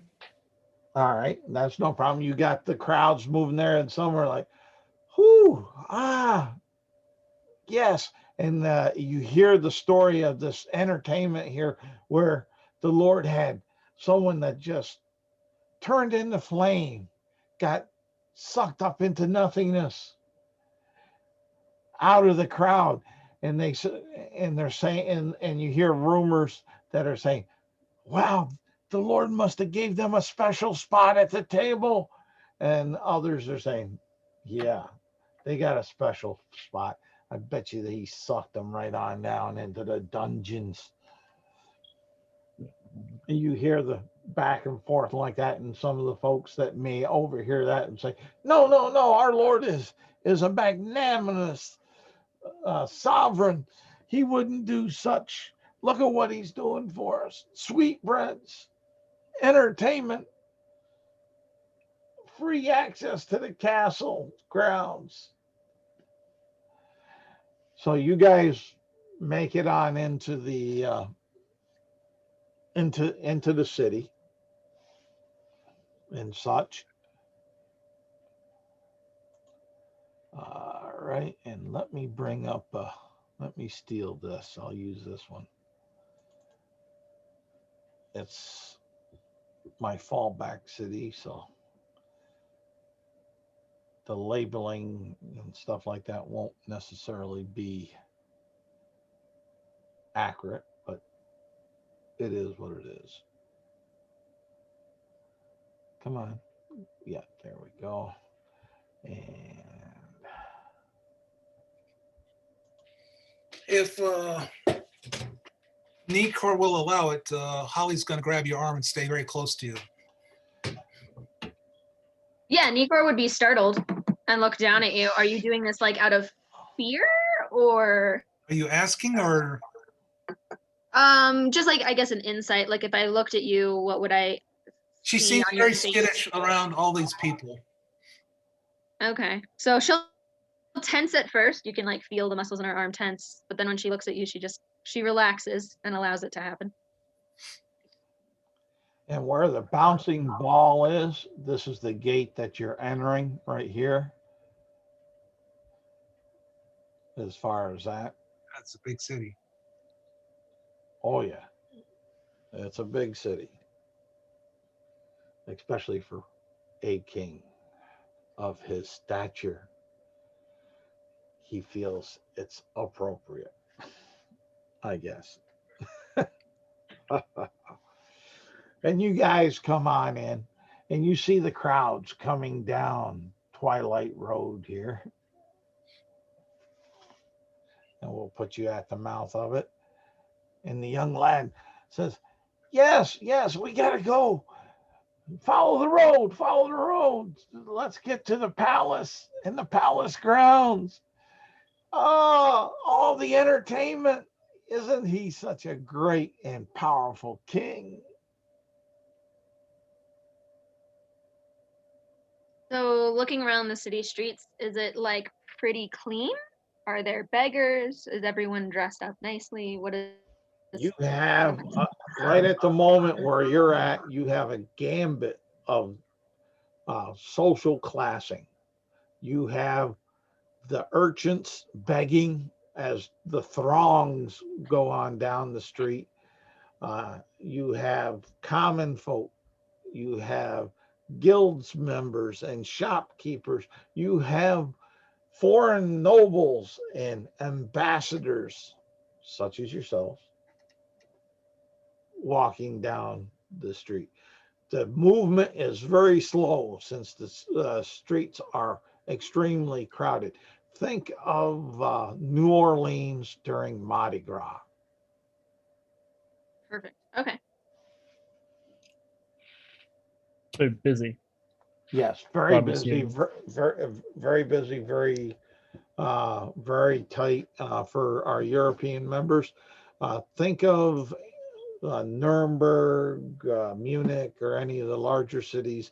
Oktoberfest. No, actually during Fasching, Oh, okay. which is about the similar to the Mardi Gras when they have their parades in the Fasching parades. Very packed, busy, large crowds, happy Would times. would Nikor know any songs or chants popular in this area?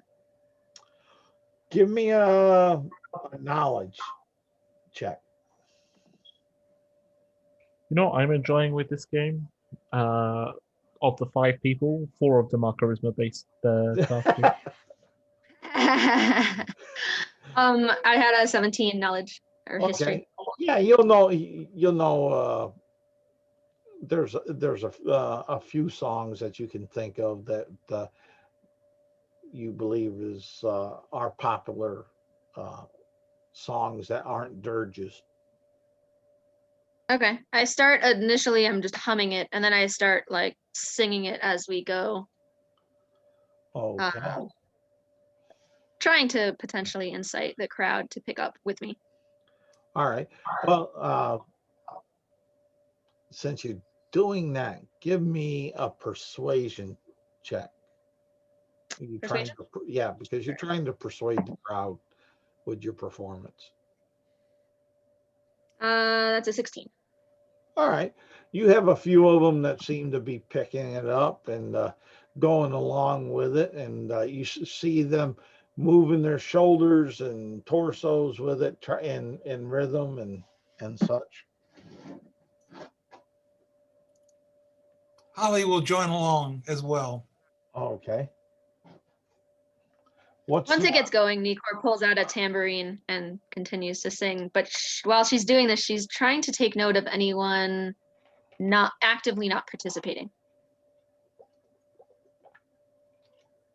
you'll have a fair amount of people that aren't participating as far as that in these long throngs. You got that element that has picked on up to it and did, but it's not a mass wave of people that are being engulfed in it. Morgraph, I haven't heard much from you. What's Morgraph up to besides running with this young lad on his shoulder, desiring sweetbreads? Running to get sweetbreads. Okay.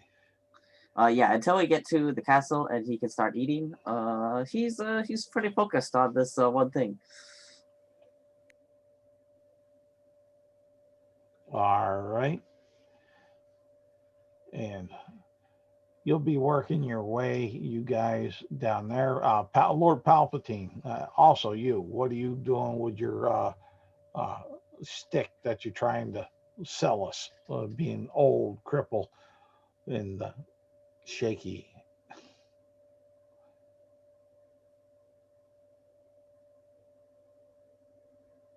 Lord Palpatine, time. I don't know if he's back yet. Well, he was there for a minute. Well, maybe Oh. not. Well, we'll have him bringing up the back as far as that. And you guys are making it on down, and you'll make it there. And I'm taking it that Hellion is flying as fast as possible to try to stay up. Yeah, her familiar has a 40-foot fly speed. It'll take the dash action each round. Yeah. It was just ordered to catch up with Morga. Yeah. Hellion, unless something happens to change this, fully intends to stay inside of this bracelet until she gets a short rest. I have a spell slot. I want that.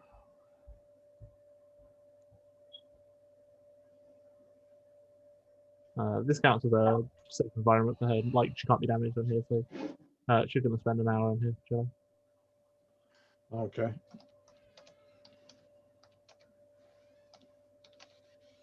But she can hear what's going on around the bracelet, so if something happens, she'll be able to pop out.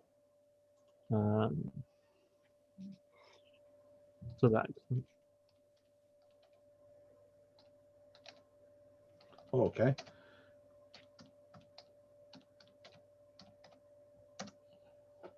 And you guys will be moving on down, and you get here, and these throngs of people are ever more so. But there's actually a line of guards now across this portion of the road. In fact, let me, just for sake of maybe easier seeing it. Yes, I'll be able to bring that right there, and boom, right across here you got a line of guards, a wall of guards, and right across here you have a line of guards, and they're checking people for invitations and such. And as far as that, you guys are stopped here and asked for your invitation. So actually, this does count as something that would bring Hellion out. she'll have the kind And of each emerge in a and each of you will have a letter signed by Pincus from the UAG Guild, Unnamed Adventurers Guild, to indicate that you are a representative of theirs. yeah. Helion will actually emerge from the bracelet in another pillar of flame. The guards there will jump back one step back with their foot there to brace themselves. They'll lower their glaives at this flame coming out of the air as in a defensive position.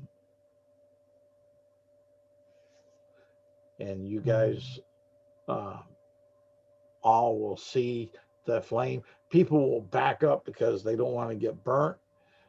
You actually help the guards by clearing them back a bit. Helion will kind of look at this and say, not the reaction I'm used to. Very well. She hands over an invitation. I am Helion Weaver, here as an envoy of, well, I suppose technically the Unnamed Adventurers Guild, but also on behalf of my adoptive father, the Crown Prince of the Elemental Plane of Fire. Okay.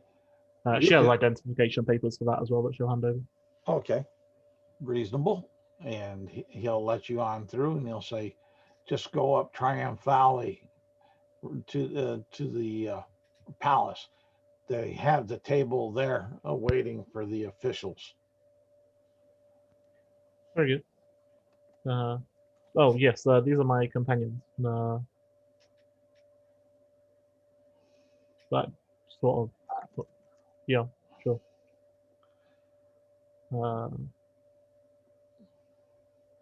So what's Morgrath, Holly, Nickor, and Lord Palpatine doing after Hellion says, these are my companions? Nikor Oh, I'm with Nikor. would bow and extend her invitation. Okay. And So we all got take it. held until we met up again?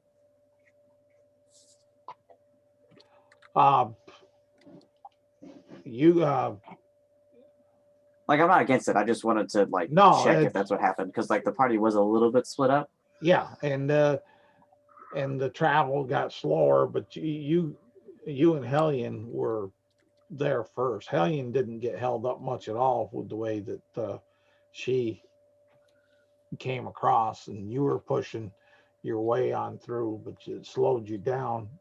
So, but you're there for the aspect of when he or she says, these are my companions, All right, sure. as far as that. And Nikor, when you hand that to him, he'll tell you the same thing. Go on up Triumph Alley to the palace. The table's ready.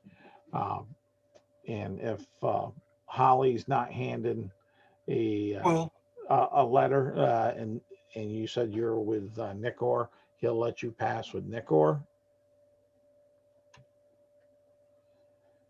okay. And Lord Palpatine, are you back?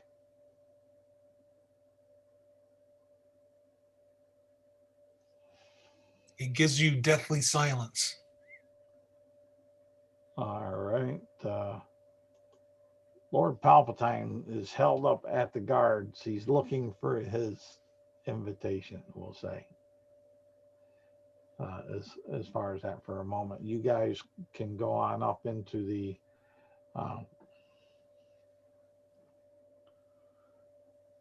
palace.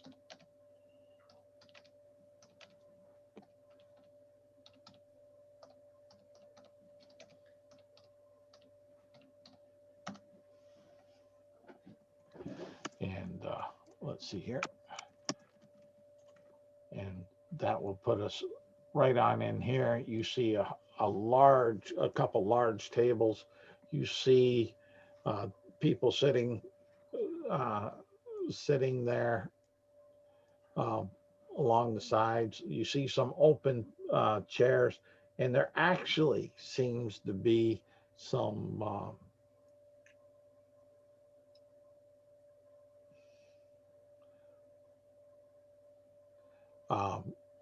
name plates or placement holders there, uh, indicating um, seating for UAG representatives. And there's The one, way two, the tables three, are laid four, out, are we 5 of them. at our own table, or are we like sharing a table with? You're sharing a table with a large quantity of people. Uh, you're talking. There's probably 3 tables with 40 people at each table. Do I see anyone that we saw at the inn? Uh,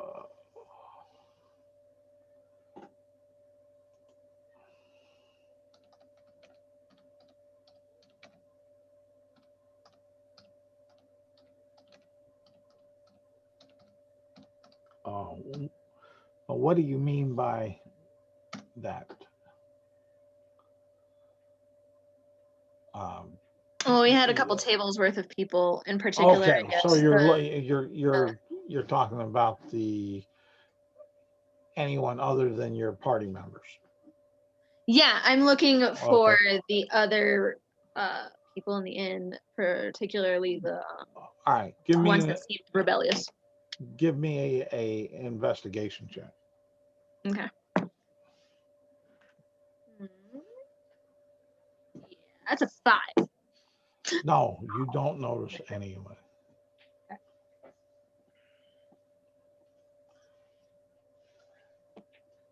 And at with these tables at the far end over here, you will see a great throne and a table going perpendicular to all yours, laid out in front of them, and um, you will see the king sitting, or who you're suspecting is the king, sitting on the throne, and he's waiting for the last few representatives that he knew of So to show up. as people are coming in and being seated, Holly, she looks a little bit more comfortable now that they are sort of away from the crowds. She's going to pull out her lute and very quietly play a song about a brave A song about what? a brave woodcutter. Brave woodcutter. Okay. And let me know when 10 minutes goes by. All right. There's a lot of noise in here, people talking. You do have some minstrels there. You have serving people going about, filling up glasses with this wine and such. But we got Holly doing that. What's Nickor and Morgrath and Hellion doing? And if Lord Palpatine's back, Lord Palpatine. Nikor would grab a drink from one of the servers that's meandering by, I suppose. And then she would find her seat, but she won't take it. She's like standing, leaning against the back of her chair. Oh, okay. I have a couple of questions. I guess my first question is, what happened to the young lad that was with us? He's in there with Morgrath. He was allowed through. Yeah, because he was on Morgrath's shoulder. Yeah, you said Whatever companion. you entered. You told him, told the guard with your credentials that these are my companions. So he was let on through. Okay, cool. Hellion kind of looks more Morgrath and says, if you and our young friend here are going to stay out of trouble, I have some networking to do. There's a long pause as Morgath says, "Sure." Okay. She'll put on, she has a signet ring from her background, basically showing who she is. Her adoptive father's coat of arms. I'm not entirely certain what it is that appears on signet rings, but Well, you whatever. usually a coat of arms if Yeah. it's a family crest. Family crest, yeah, that's the word. And she's going to go off and try and find some important people to make contact with. Well, you don't have to go far. To your left, to your right, everyone that's inside the palace is, from all looks, means, or indications by their place marker, someone that would have some importance. Excellent. She starts networking. She starts talking to people, getting to know people, trying to get a feel for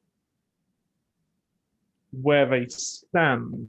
Because, like, the purpose of her being sent here was to make contacts on this plane for people that might be willing to support her father's endeavors and kind of help establish a foothold for the Afriti here. So that's what she's going to start to do.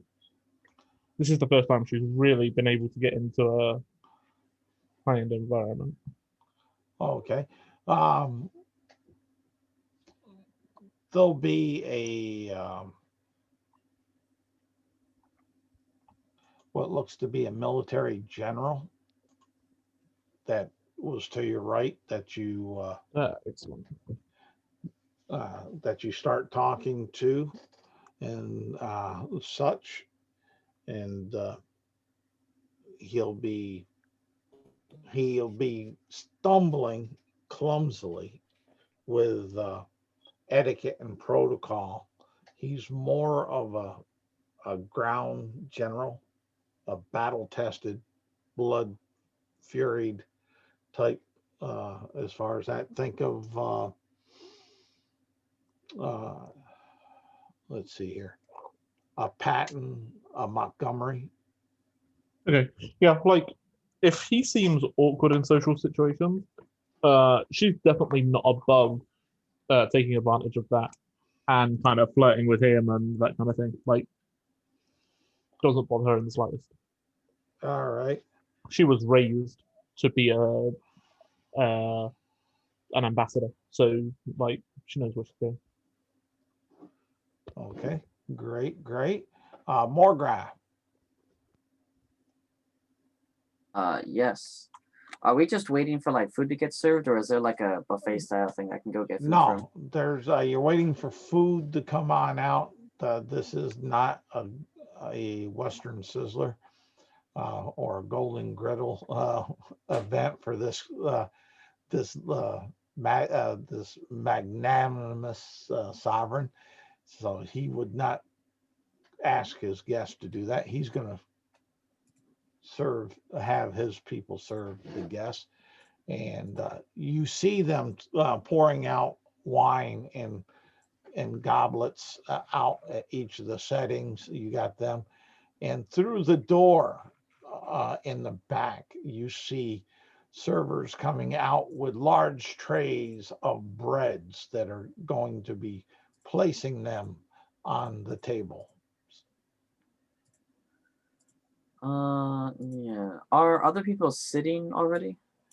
Quite a few are. Some aren't. Like Hellion, like Nicanor.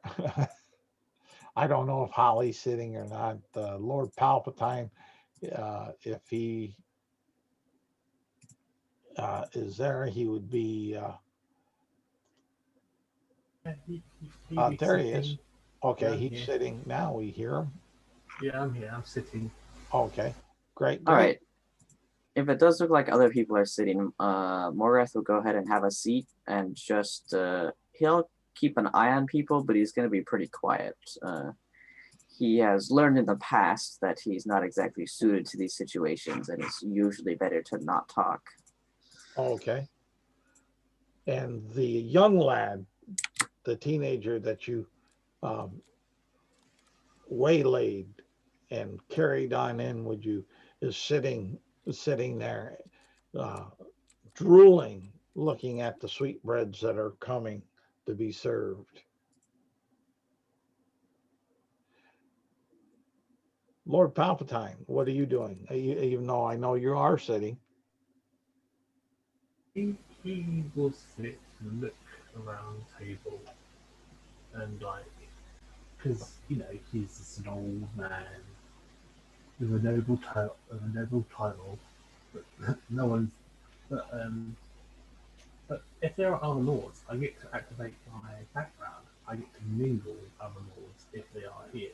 There are some foreign lords here. There are some local lords here.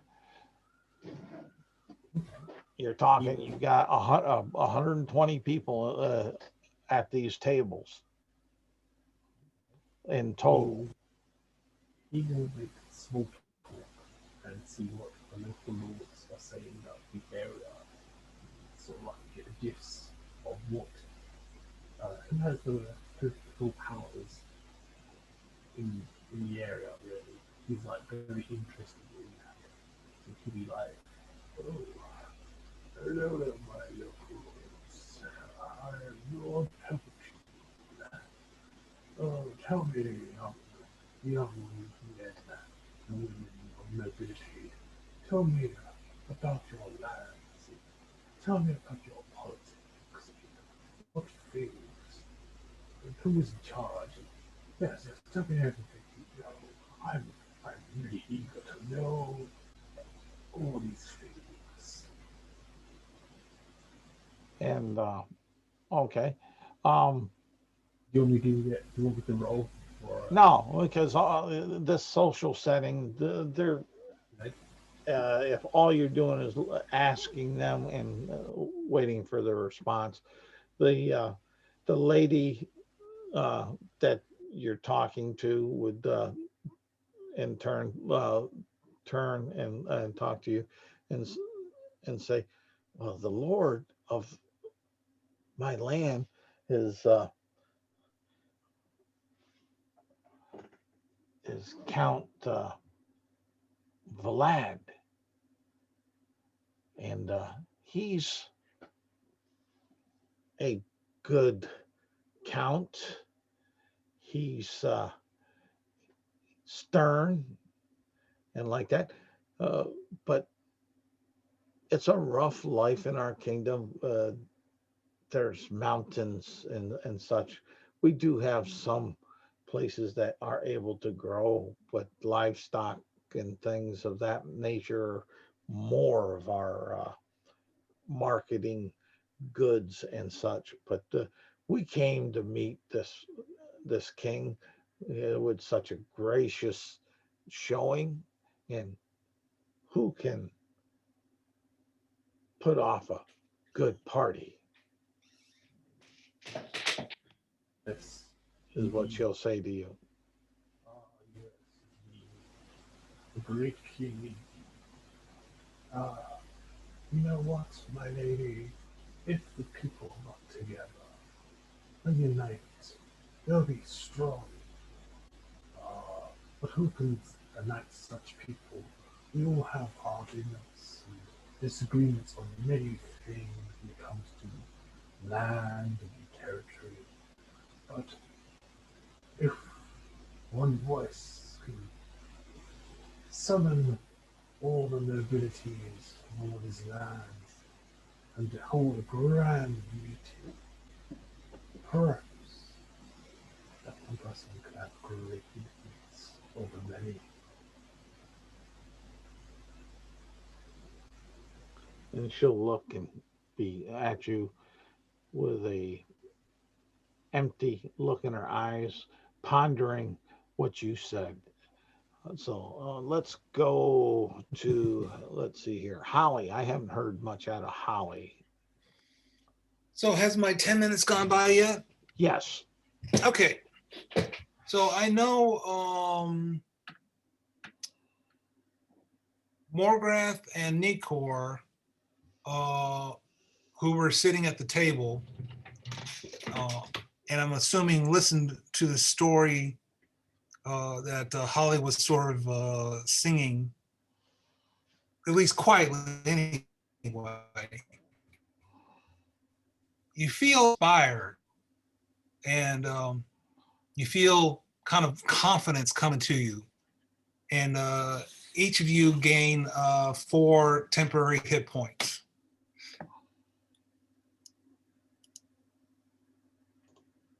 All right. Sweet, thanks.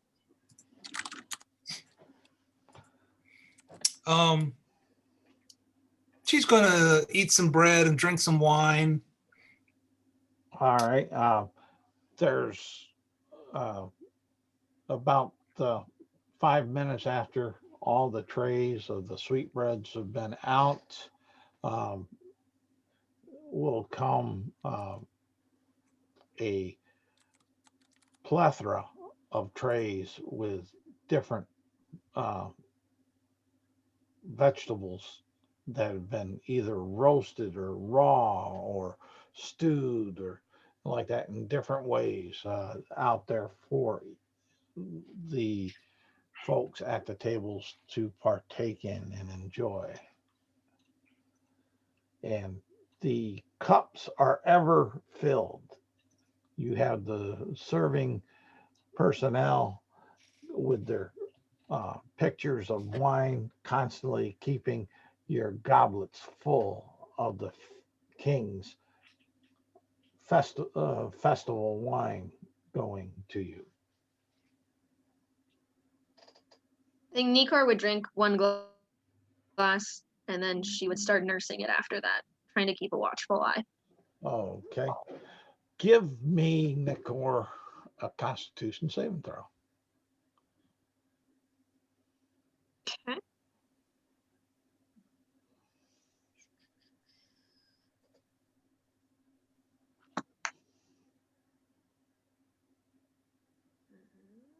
Saving throws. Okay, here. 17. Okay.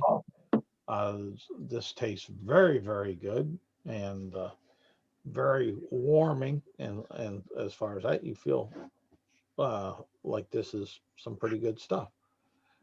Does it taste the same as the wine that I was served at the tavern that claimed to be the king's wine? Not not quite so. It tastes sweeter, more bodied. If that helps you. Okay.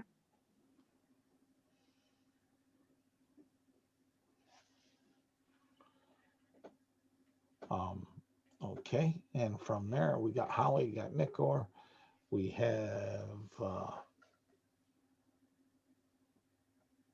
Hellion. So once Elion sees the food kind of is starting to be brought out, Yep. she will excuse herself from the conversation she was having, and go and take a seat at the table. She drinks the wine as it's served, but she doesn't really drink a lot. This is work for her. Like it's more or less a work event. Is how she's doing this. Okay. She's drinking just enough wine to be polite and kind of fit in, Yeah, but not enough to yeah, you're nursing cause it. her problems. All right, Morgrath.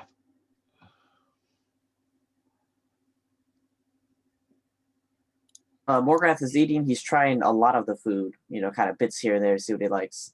He is not Okay. drinking any wine. If they have like an apple cider, he might drink that, but he's not touching the wine. Okay. All it seems like the servers are serving for a drink is the wine. As far as that. Morgrath, I see you don't like this so much? Morgrath? No, it's not to my taste. What is your taste? Apple cider is good. I like that. Fruit juice. Holly kind of takes her hand and flips it over backwards, and she mumbles a little word, and she says, "Try it now." Is it still alcoholic? Yes. I can't. Wait, I'm confused. I thought you said you could drink cider. Morgrath is a somewhat naive individual who doesn't know a lot of how the world works. There's non-alcoholic cider. Well, there is not in the UK. There's not. I mean, there is, but it's No, I know what I know what you're saying. You're saying the common term for with the cider is a mild alcoholic drink. yeah, no, that's fine. I just wanted to check this wasn't one of those things where, being from Britain, I have a different interpretation of the same word. Yep, and that's why we're taking the time to clarify it for you. Morzan, in Morgrath's mind, though, he is actually asking about like regular apple cider that you get from like. He wants apple Yep. juice, basically, is what he's asking for, right? Apple cider sounds fancier though, so he says that in places, even though it doesn't actually get him what he wants. Fair. Do they have water here? I feel like Morgrath would be like, "Can I please have a glass of the blood of apples?" Yeah. And people are like, "What?" He stopped saying that pretty quickly. He had a couple of friends who said, "You can't say that anymore." Do they have water here? It was Hellion. Are you asking for water? Sure. Holly will ask for a glass of water. Oh, all right. And the servers will be startled that you ask that of, and will look like, oh, what am I supposed to do? I was type of aspect that I was told this. Water wasn't on the list. Correct. And Certainly, and a glass of water is not too much to ask, is it? Morgrath kind of holds his head. It's like, it's fine. I've got my own water skin. and she'll rush off like back to where the kitchen areas are to try to get some direction from the head server as far as that is what you're thinking there. Okay, so that's Hellion, that's Morgrath, that's Nicor, that's Holly. Do we got Lord Palpatine here, or did he drop? Looks like he dropped. Yeah, Yeah, it looks like he dropped. that's what it looks like. So we'll jump over there, and now you see the servers coming out Right. with. Okay, you'll see the servers coming out with large trays of this of meats, of what looks to be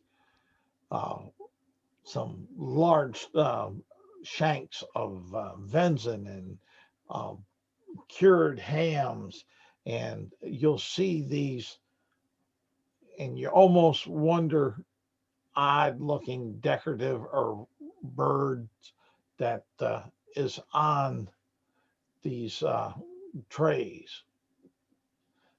You almost wonder, why did they put this here? Whose idea was it to have this? All this other looks so grand, but this looks out of place.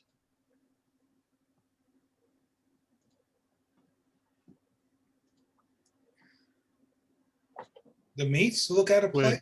Can I taste the bird? Do you go to taste the bird?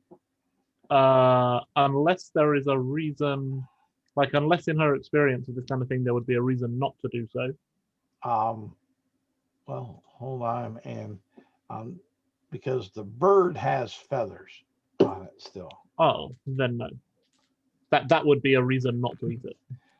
and I'm trying to get this somewhat set. And why I was going to use that picture, and I can't seem to get that picture to come up.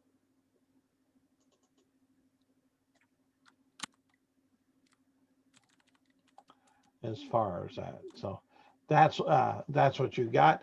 The king, he stands up, and the chamberlain stops his rod on the floor and says, "And the king will speak." And the king gets up and starts with, "Welcome, one and all. I hope we can enjoy this feast. And in the spirit, it's intended to bring us neighbors closer and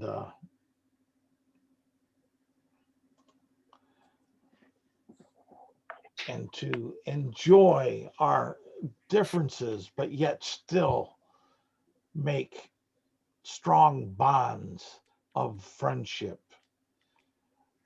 Those of you from these far lands, please take back with you and tell your sovereigns of how great, luscious this land, the city, and the friendship that I stick out in hand here.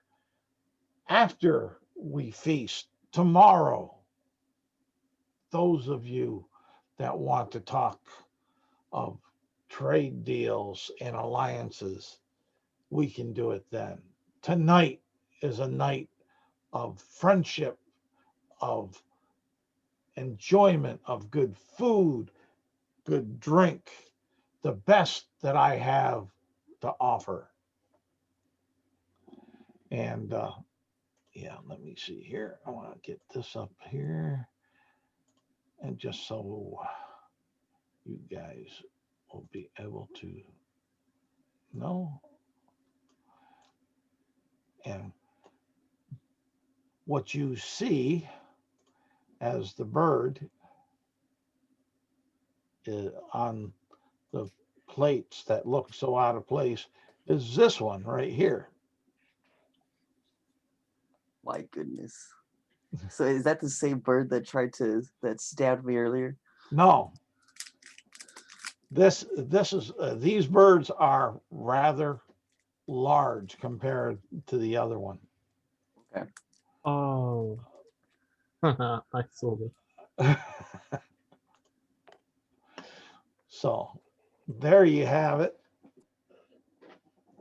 And he sits on down and says, "Partake of the bounty of my lands." What are y'all doing?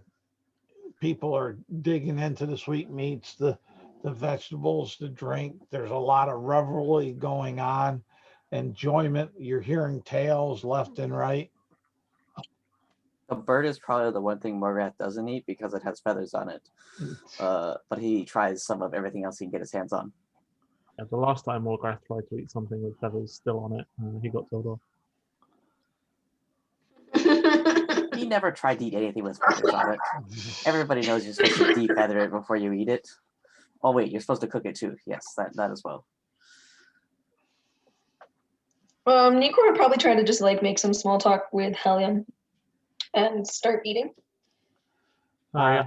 Helion will talk and talk and talk. How many of you are eating the sweetbreads? Helion will. I'm eating the sweetbreads. Okay. All of you that are eating the sweetbreads, give me a Constitution saving throw. Right. Would Nikor have realized there was any reason for concern after drinking the wine, or would she be unaware? She'd be unaware. It's just that it's more body, it's fuller, fresher, better Okay. taste, better tasting. 18. Somewhere. What am I? What? Yeah, 20. All right. I got a 14. 14. Okay. Well, all right. Morgrath, did you? Oh, there it is. I see it. My bad. As far as that, the Morgrath and Hellion, you're and you enjoy the sweetbreads that you've been eating. Nikor, did you give me a con save? No, she would have drank the wine and then probably just moved food around her plate. All She right. might eat the turkey if someone defeathers it and But serves it. but you didn't eat none of the sweetbread. Not the bread. No, she wouldn't go for that. Okay, then don't worry about you. Holly, this bread is very enticing. You can't get enough of it. It tastes so good. It's like you haven't had any sugar or any chocolate or however you want to picture it in your mind in quite a long time. And now there's this that fills every sense in your palate and brain of fulfilling that. And it's just so good. Hey, Charlie. Yes. Can I double check with you just for clarification's sake? Yes, you What you can. mean by sweetbread? Sweetbread. It's a roll, like a dinner roll that has a lot of honey and sugar or maple syrup that's used to make it to help All the right. yeast rise. Yeah, those are. That is It's not. what It's we. no. It's not the pancreas. Yep. Okay. You you keep talking about sweetbreads, and I'm like, wait, does he actually mean bread? Because I thought it was pancreas. Well, that is sweetbreads are pancreases, but no, not in this Not case. in this case. Okay, It's sure. actually sweet bread. Yes. Okay. More like a treat, a cake. Yeah. No. That's fine. I just. No, it's good. I didn't even stop to think about that connotation as far as that, and that's my bad. I could have used a different term. No, like it's not a super popular dish. To the extent that I imagine a lot of people uh, haven't necessarily heard of it. I think it's quite an old-fashioned dish, to be honest. It's a fairly popular dish up here in northern New York with the veal industry and such. Oh, fair enough. As far as that, but we have a strong old European settlements around here, stylized yet and still from Canada and such. So is the turkey bird, the big ass bird, is it being served or It's feathered, or is it just like there for decoration so far? right now it would look to be for decorations. The eyes are closed as far as that and such. Everybody seems to be eating the venison and the ham and the cakes and cookies.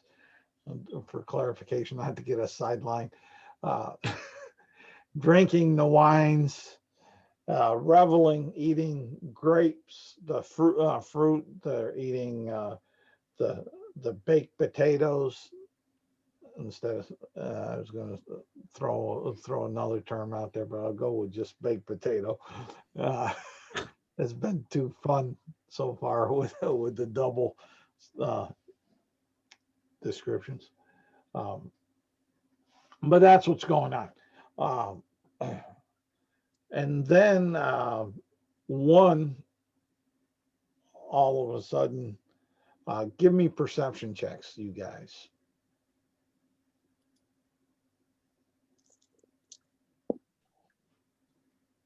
18. 18, okay. 12.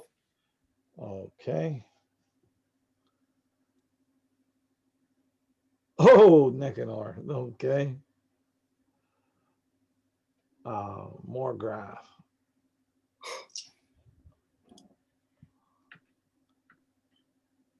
Okay.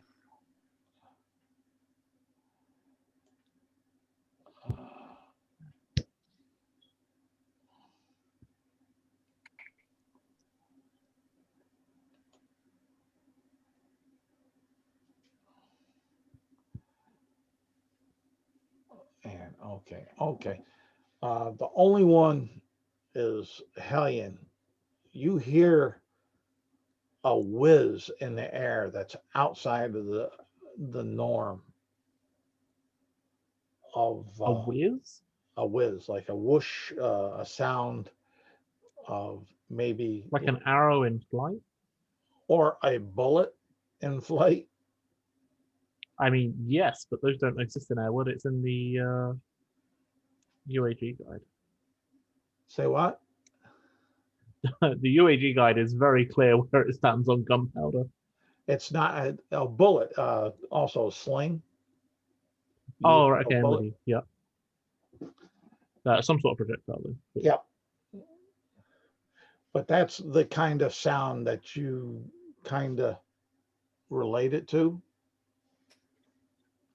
And then all of a sudden, one of the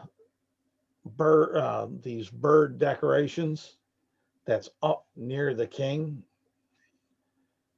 jumps up and starts carrying on. Roll initiative.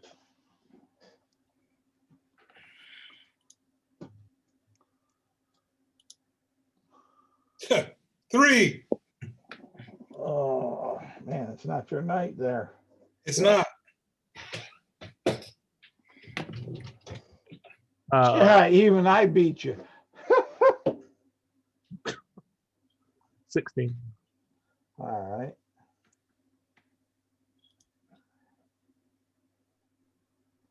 And 13. And all right. 12 for Nicanor. Okay. All right. And Hellion, you're up top. Well, that makes sense. She is the only one that noticed it. The whizzing noise. Yep. She was possibly slightly more prepared. What are immediate reactions to this up top near the king? Say again. What are kind of immediate reactions to this turkey getting up by the king and kind of his people where he's sitting? He's surprised. It's this bird is about 30 feet from him. It's all of 5 feet for the guest at the table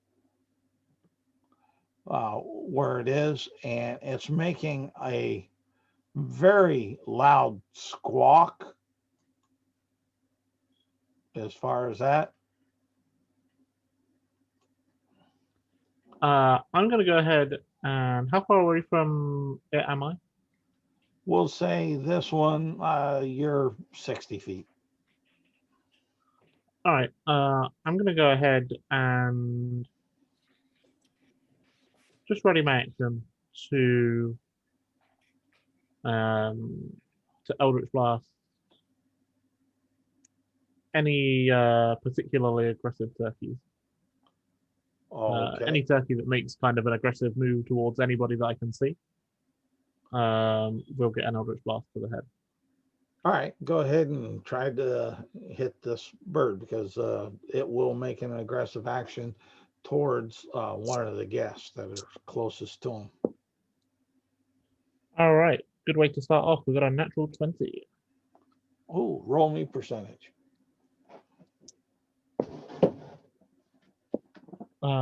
87. Oh, nasty. Roll me a d10. 9. Oh, real nasty. All right. Roll up your damage, and it's not 2 times, but it's 3 times.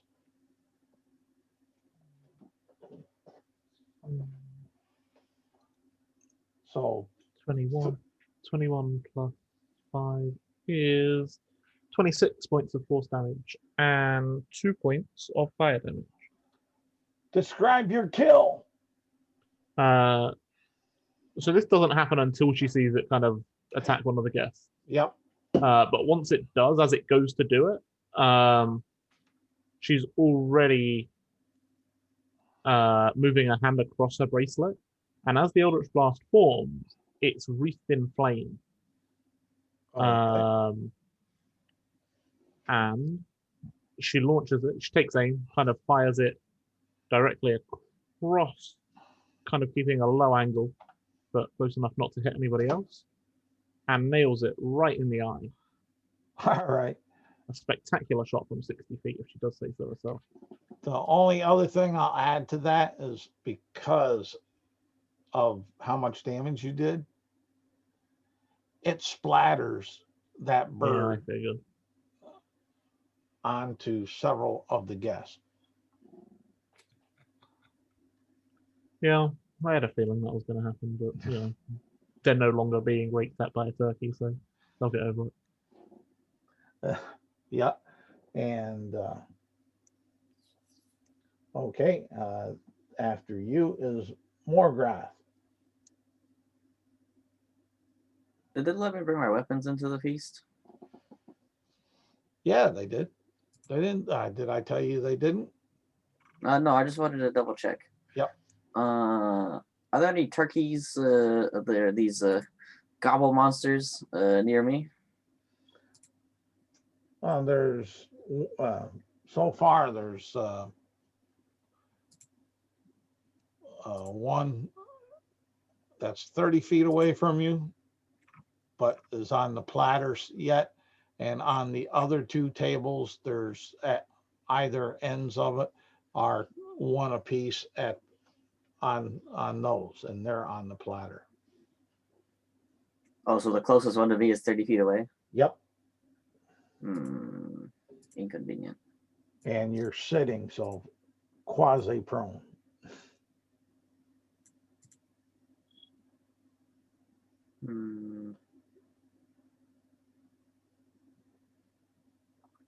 I'll eyeball the one that's still laying down as I kind of pull a javelin out. And I will chuck a javelin at it if it starts moving around. Okay, so you're ready action and trigger. Yeah. I'll go ahead and stand up too. Okay, no problem. Morgrath and Nickor, you are next.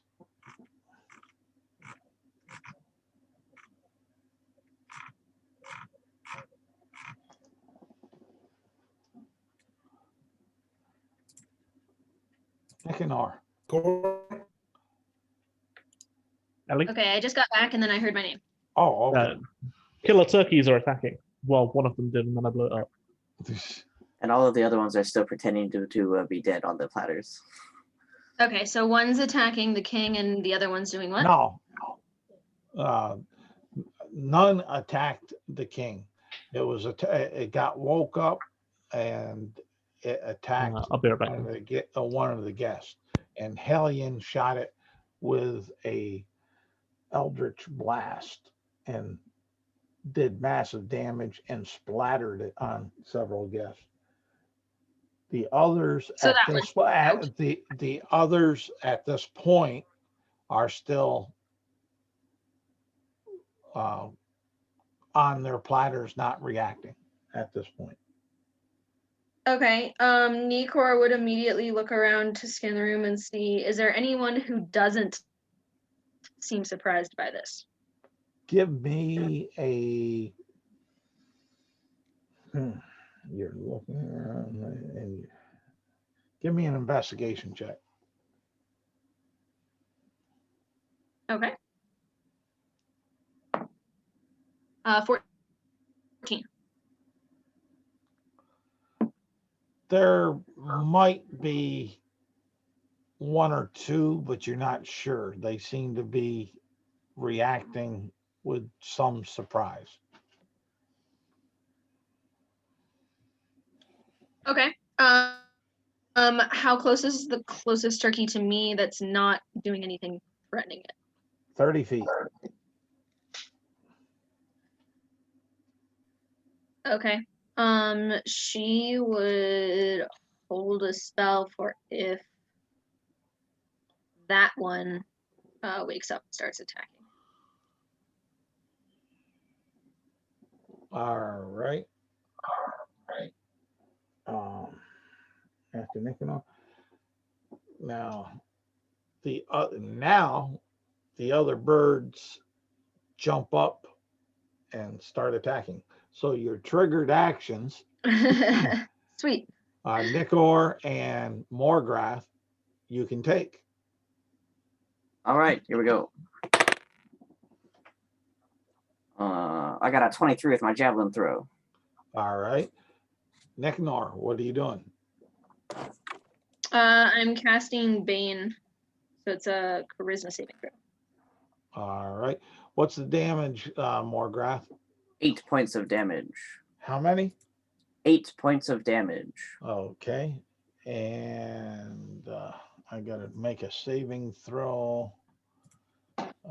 You can get three creatures, I think. Yeah, but they got to be within range.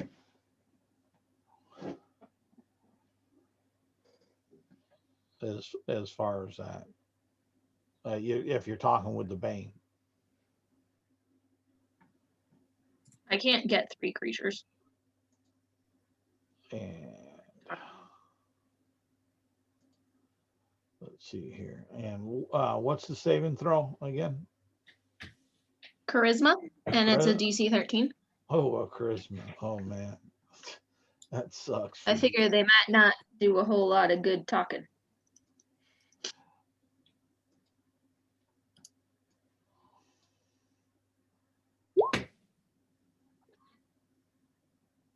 An 11, so it didn't pass. It failed its save. As far as that. And the other. So its next attack roll is minus 1d4. Okay. And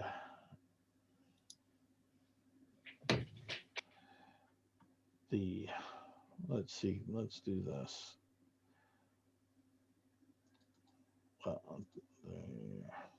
On the other table, the one up towards the top will attack. Apologies, I'm back. Okay. Oh, and the one is a crit on the second. All right, let me get some percentage dice. Who's attacking? Kill a turkey, presumably.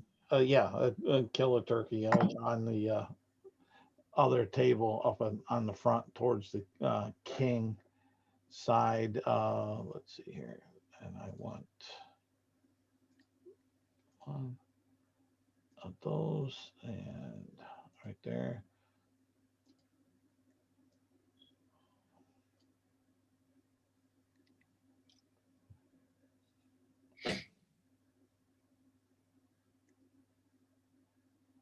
A 20. What?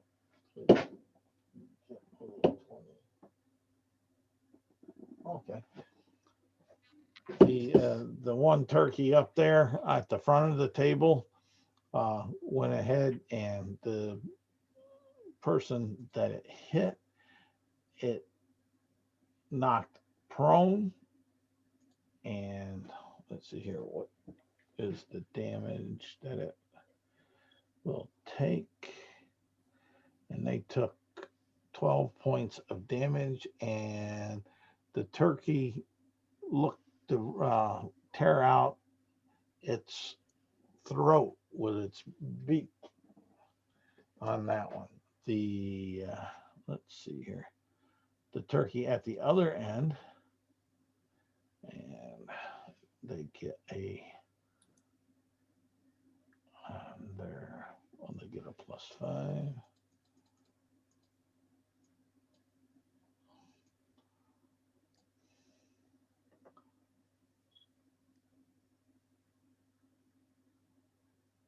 All right, a 15 and damn, another 20. So crap. All right, and both of those will hit that poor person.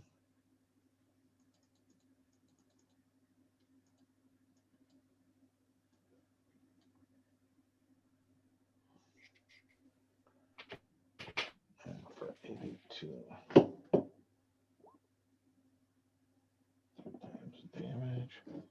And that person has its eye plucked on out and bleeding profusely from from the neck and is dead. And then the other on the far table will attack.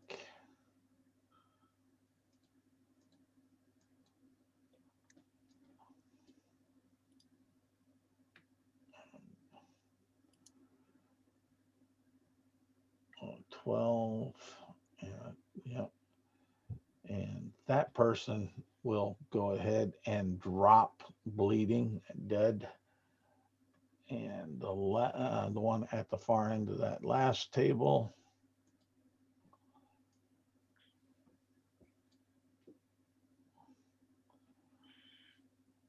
Turkey's been rough, man. well, two of them had crits. The okay, and then both of those. So that's that damage, and these are basically hit point wise commoners. So it don't take much. Yeah. Don't take much to take them out. No, they do not. And that one drops over there. But now let's see here.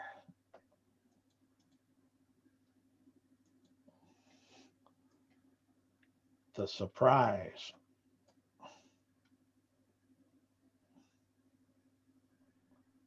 Ooh, the one is a miss, and the other I do believe will hit, being a 23.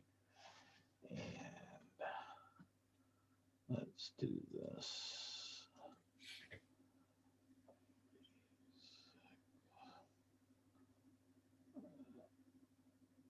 Oh man, that damage would have been massive. I had it still as a D20 instead of a D6. Yeah, I refuse to fight anything that can deal a d20 in damage. You and me both. And you hear the king cry out Uh-oh. in pain, and he has a dagger stuck into him, and you see two of the servers that were up there by him. One swung and missed, the other swung and hit and did some massive damage to the king. The king is not a commoner, so Yeah, that would be pain inducing. does not drop. But let me see here. I got to get a D20 for a saving throw for that boy. And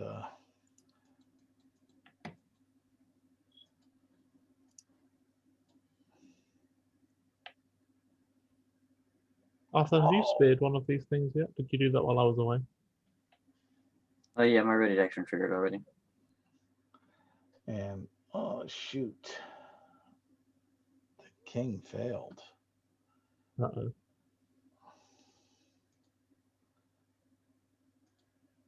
Oh, if they kill the king, I'm going to be so pissed.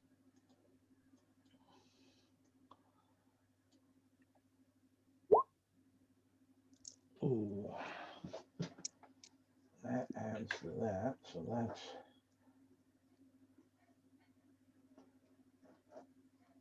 And you see the king fall back and slump into his throne. Holly, you see this terrible scene, people being killed by these huge turkeys, the king screaming out and falling back, and a set of assassins that or one, in the mindset of common. I'm not saying their class is assassin, but Yeah. attacking the king.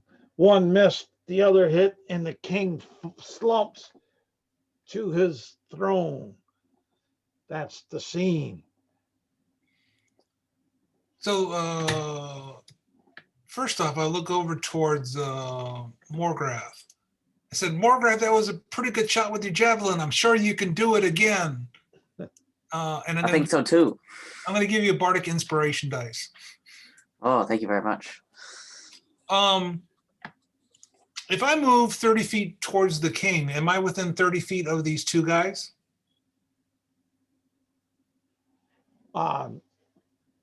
No. 30 feet would bring you probably 10 feet from them.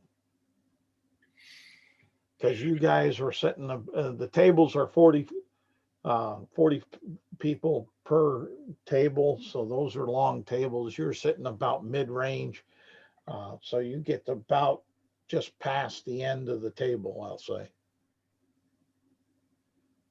Okay, well then, unfortunately, I'm going to cast Vicious Mockery on the guy that hit the king and say, oh, you're such a coward. You just had to strike from the shadows, aren't you?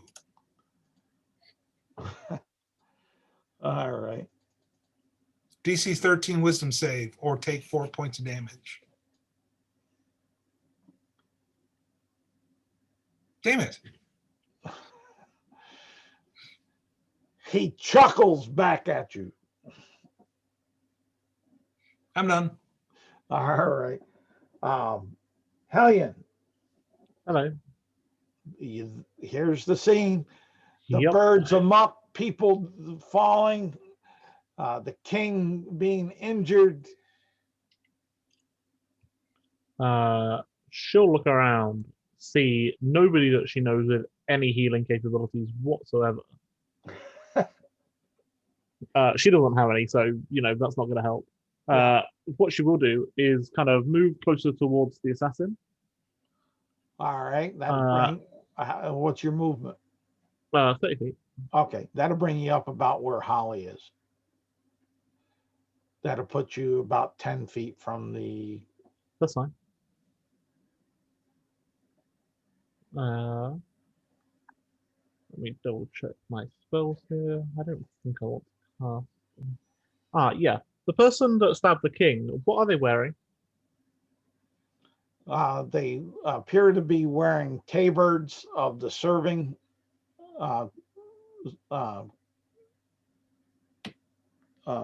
servants of the household. Okay. That's fine. I'm just going to cast Hex on them with my bonus action. Okay. Which has got a 90-foot range, so that should be fine. And then I'm going to Eldritch Blast them. All right. It's a 25 to hit. Well, that hits.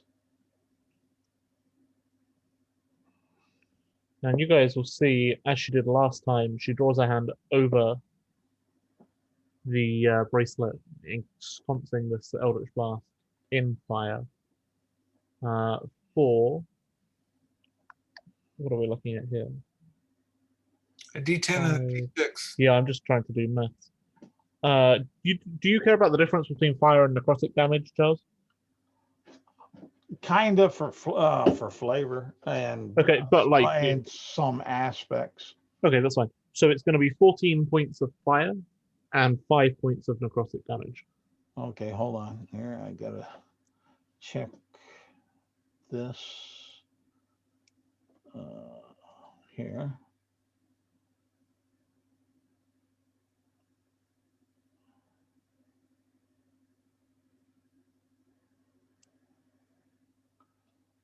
Okay. So you said 14 force. okay, that's 7 points, and you said 4 necrotic, So right? 14 force, and then 5 necrotic and 2 fire. Okay, so 1 fire. 2 Yeah, there's all sorts of necrotic, okay. weird and wonderful damage types going on here. Well, yeah, but it's also with their class ability of uncanny dodge. As long as they can see what they got hit, you know, they can take half the damage. So I'm doing the math. I don't think they even need to see it. As long Yes, as they it's an do. attack. It says starting at 5th level, when an attacker that you can see hits you with an attack. Oh yeah, so you have to be able to see the attacker, but you don't have to be able to see the attack. No, it just need to be this, and they use their reaction to have the damage. That's Yeah. All right. That it? It is it this turn, yes. Next turn, who's going? Oh, my familiar will fly over towards the one that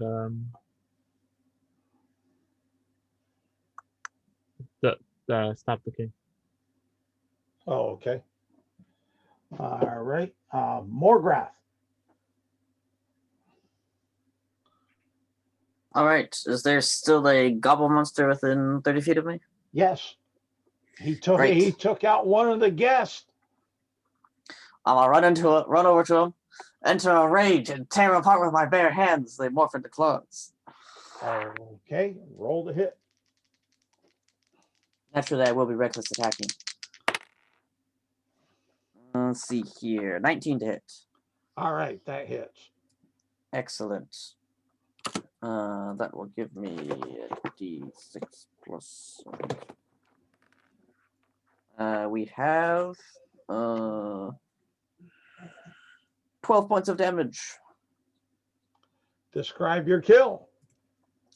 Run up to it and Wolverine style, like claws straight through the skull. All right. Feather and guts all over the others that are down there. I look to the people nearby. You should clear out. Myself and some of my companions can deal with these monstrous creatures. All right. Nekor. All right, so there's turkeys. Are there any assassins left? Two of them that you notice up at the next to the king at the moment. They have not tried to move out of the way because they used up all their turns. Okay. I'm just looking for the range on this. I'm gonna use a ability from Tasha's called Unsettling Words. Okay. It's a bonus action. Am I within 60 feet of them? Okay. That was a question. Am I within 60 feet of the people near the king? Well, I would move to be within yeah, range. and I that's guess. what I was going to say. You get up and you move a little bit, and I'd say you got it. Cool. Okay, so I'll move to be within 60 feet. I use Unsettling Words, which is a bonus action. It allows me to use my Bardic Inspiration die to subtract the number I roll from the next saving throw of my target. And what I say to them, I yell up at one of the guys and I say, I have worn dresses with higher IQs. It's better to let others believe you are stupid than to prove it. All right. Is there a saving throw for this? No, this is a subtraction from the next saving throw, and then I'm casting a spell, Dissonant Whispers, on them, which they have to saving throw against. Yeah, but I was wondering on that aspect from Tasha. You don't get to saving throw against the ability Okay. for It's a retracting. yeah, it's a use of a bardic inspiration die. Oh, okay. All right. Yeah, That's a I'm class using feature. my. Yeah. And So I'm what? burning an inspiration die, and then I'm casting dissonant whispers. Okay. And what's the minus on their saving throw? I have to roll that, which is a d6. So it's going to be -2. Okay. And Dissonant whispers is a wisdom save. yeah.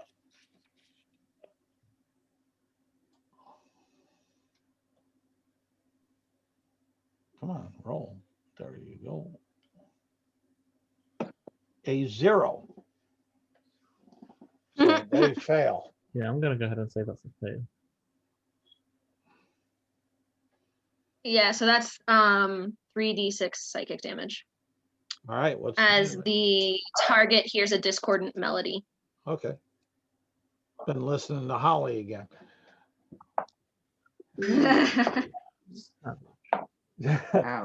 Ouch. So that's 12 points of damage, psychic damage. Possibly more important, I think they have to use their reaction to move away from the king. Let's see. On a failed save, they take 3d6 damage and must immediately use its reaction, if available, to move as far away from me as possible. They may have already used their reactions. They did for the uncanny dodge. Yeah. Unfortunate. So, all righty. And that was Nicanor. Now it's them. Okay. We got Monster Fest.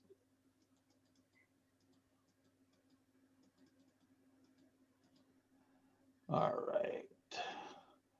The first one, the other one on the other table at the top will strike at the next person closest to it up there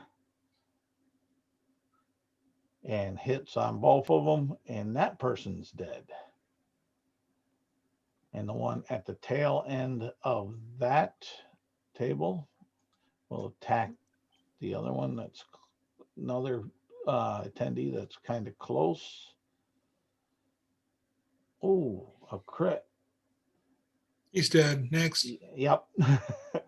And okay, that your table is cleared of turkeys. That table is still got them up. And one more table, so the one up on the front side. And yep, they'll be dead. And the last one at that table. And you can thank Ellie for these monsters. Oh, only one hits on that, but yet it does all of 6. That actually didn't kill that person. It was still up. And let's see here. The one assassin will go ahead and disengage and dash out towards the servant serving entrance. The other will do the same. Are they still within sight? They get, we'll say they get to the door, because that would be they do that in a dash, so they disengage their normal movement dash. Yeah, they're out of sight. They went through the door. And Holly, you're up. I'm about 40 feet away from the king. The two assassins have run out of the room. Yep. Is there a turkey within 60 feet of me? Yes. On the second table up by the king, that turkey is about 30 feet from you. Really good thing that you're up and moving. Otherwise, we gobble you down. Vicious mockery. Okay.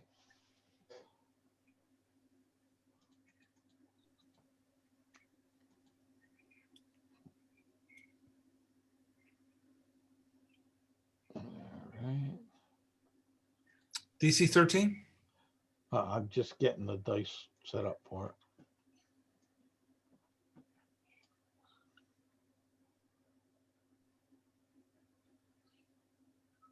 Well, take 2 points of damage and disadvantage on your next attack. Okay. I'm going to look over to Hellion. Your blasts are really cool. Do it again. I'm going to give you a barter inspiration dice. Now, Thank you. yes. And then I'm going to move towards the king. All right. You can do your movement towards the king. That's no problem and such. And Feet away from him now. yep. Hellion, you're up. Yes, I am. And I am very upset that those savages got away. I guess I have my familiar. He flew 40 feet further than me, so he was a decent way ahead on my last turn. Yeah, he was up by the one that actually hit the king and made the hit on the king. Yes. I'll have him move up to the door if possible. Yeah, Um, I'll let that go. That's easy. looking through the door, can he see? We can communicate telepathically, so it's more or less instant. Is he able to see them? No. All right, they're really hard one. Okay. In that case, I guess I'll start cooking turkeys. I'm a scorching ray. Each one a different turkey. All right. A roll to hit each turkey. All right, we've got a 19 plus modifier, All right, that hit so one. 27, 17, and a 21. 17 is the lowest. Is 17 the damage? No, that's the to hit. The lowest of the three to hits is a 17. That misses. All right, and then the next one up is a 21. That Bardic hits. inspiration. Yeah. All right. Yes, the 17 becomes a 23. That hits. Great. So the first one is going to take 10 points of fire damage. Okay. The second one is 12 points of fire damage. The third one is 9 points of fire damage. Okay. Boom, boom, boom. And that, okay. It's looking, the one up towards the front of the table and the middle table is looking kind of rough. And with my bonus action, I will command my familiar to take the dash action and have it fly back towards me. Okay. I'm going to go ahead and move up to my movement speed just to kind of make up the distance so that it can reach me. All right. No problem. Morgrath. And I'll be right back. All right, how close is the nearest hostile creature to me? You moved up to the bottom one there, so we'll say 30 feet. All right, I run over to him. I'm a clown. Okay, roll the hit. Recklessly, as usual. Let's see here. 19 to hit again. All right. Damage of, let's see, 10 points of damage. All right. If he's still alive, I shall make my second attack. Hold on. 10. All right. That one drops. Well, unfortunately, that was all my movements, so that'll be the end of my turn. All right. So that one dropped. Right. That was more graph. Nicanor, rather. So do we still have assassins or just turkeys? Just turkeys. Okay.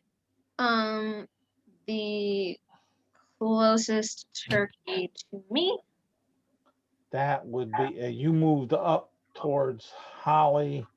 So that would be the one over on the front of the middle table. So that's 30 feet from you. Okay. I'm gonna run up to that turkey and try to stab it with my rapier. Okay. Roll the hit. Yeah, it's a rapier. Okay. It's a 15 plus rapier dex. Yes.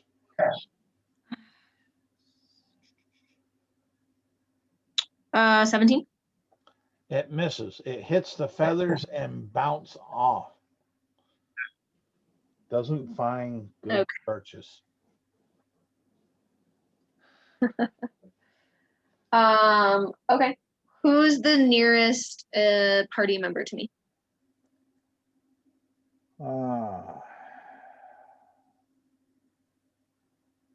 That's hard to say because you got Holly that's pretty close because you just left her. You have Hellion that's up kind of by the I'll say by to the Holly. I'll turn to Holly and say, well, I hope it can do better than me. And you get a bardic inspiration. all right. And let's see here. And make it a +5. And the one All right. that's Well, I am gonna have to take off because this is like thought I was at 6, and I've got about as far over as I can. Okay. I'm sorry about that. I'm just gonna wrap up this combat but you'll get you go ahead and get the 2 inspiration and 1 XP. All right. So noted. Uh, Talk to you guys another time. Yep. Yeah. There goes. And let's see here.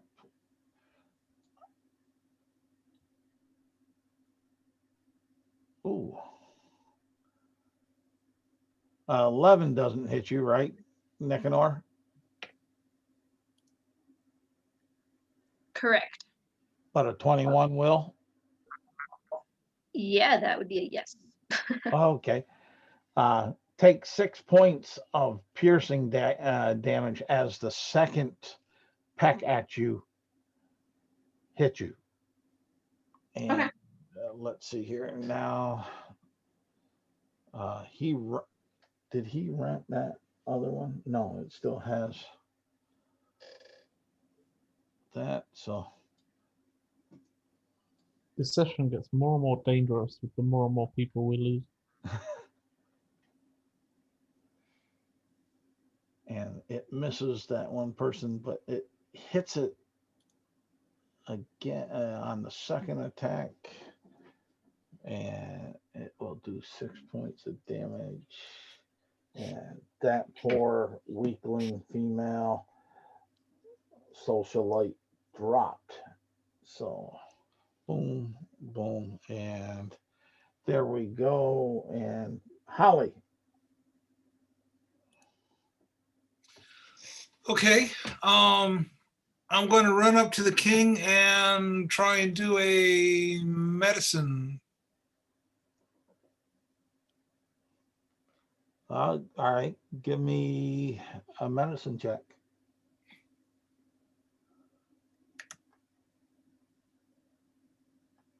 A 16. All right. I believe if he's alive, that should stabilize him. It sort of stabilizes them. So one of the things, hang on, one of the things I want to do as part of my medicine check is to cut the wound, suck the blood out, put it on the ground Our like a snake. yeah, I know the concept that you're talking about as far as that. So give me a Constitution saving throw. I'm not swallowing, I'm spitting. Yeah, but see, it's not even when you do it with a snake, no matter how good you are, there's always that possibility. 13. 13. Okay, I got that in mind. And you're doing that, and he seems stable. That is my turn. All righty. Hellion. Fucking turkeys. One of these days, Hellion's gonna fight someone that's wearing metal and gonna get to use heat metal. All right, my familiar is gonna fly up to one of these turkeys, and bite it. I rolled a hit.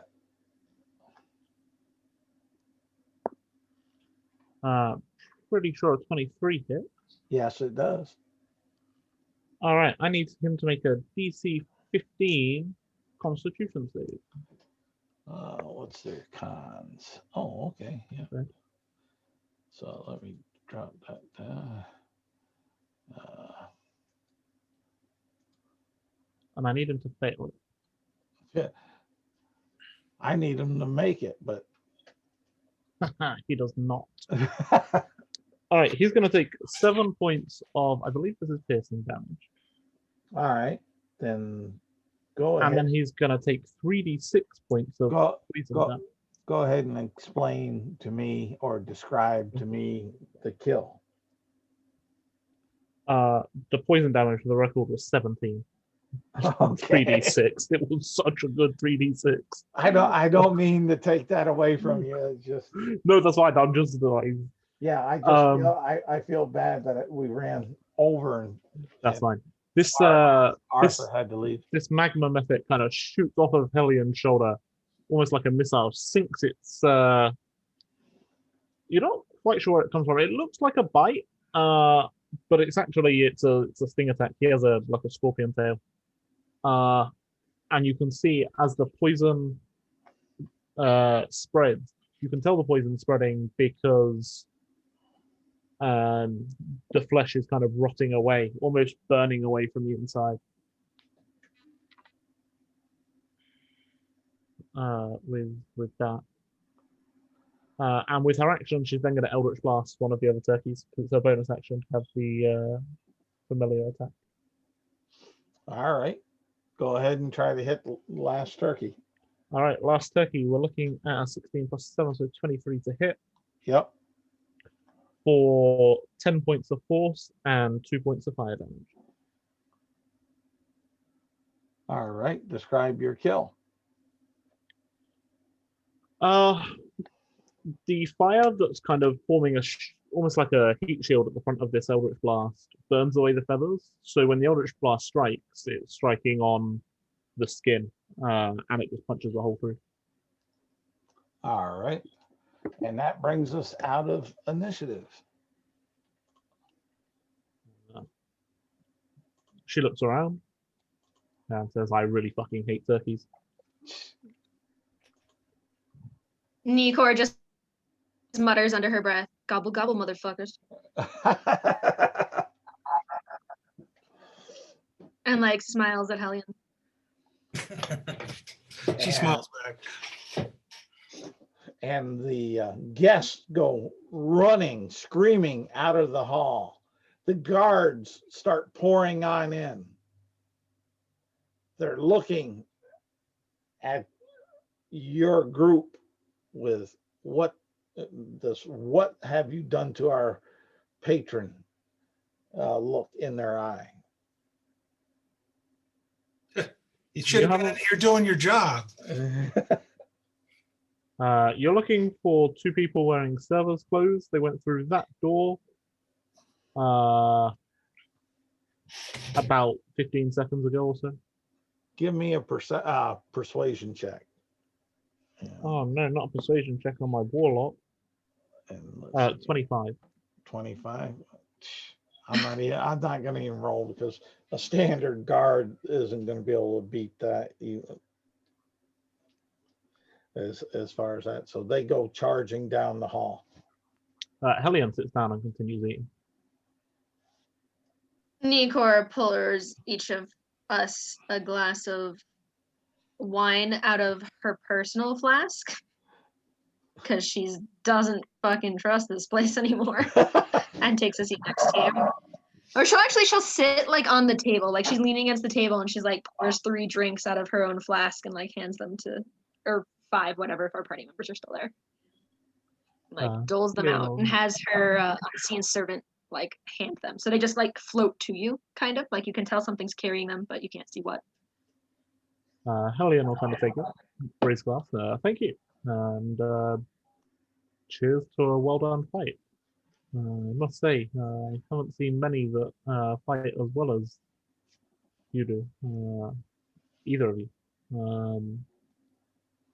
Morgrath is one of the few. That's why I continue to travel with him.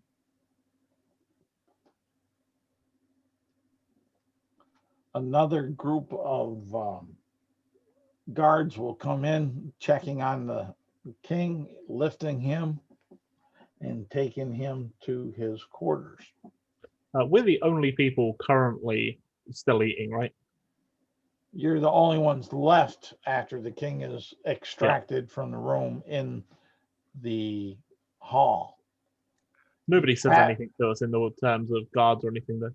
No, the teenager you had there, Oh yeah, I forgot about him.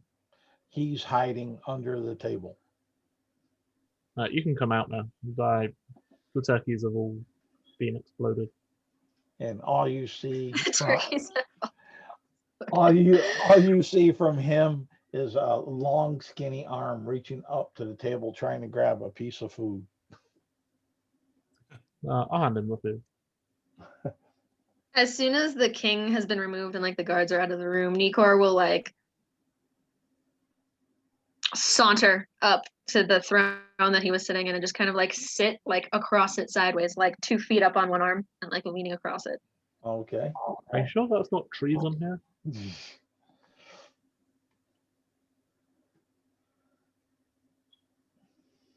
No, whatever. Guards are about as intelligent as most guards, so you've got with me. I'm kind of just like inspecting the throne and like running my fingers over whatever carvings or whatever are on it. It's a very nice. It's a very nice throne. There's 5 guards that come on back that say they want to talk to you. I was expecting that. Saved the king, you know. And Helion will kind of look at them and say, can it wait until after I've finished, or does it need to be now? I'm in the middle of it. Such a group of cock. Oh, well, they'll say we would appreciate it now. Fine. Can you empty your pouches? Nikor shrugs and like kind of slouches off and empties her pouches. Yeah. Helion will empty her bag. When Nikor empties her pouch, her coinage falls onto the table, and a small vial of a dark purple liquid tumbles out along with it.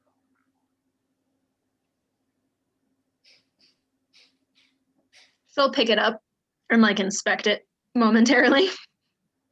And the guards will ask, "What is that? Let me see that." She'll try to like toss it to them casual, like all nonchalantly, and be like, I suppose it's evidence of whoever was trying to attack. I pulled it off one of them, those guys, and like points at a random dead body.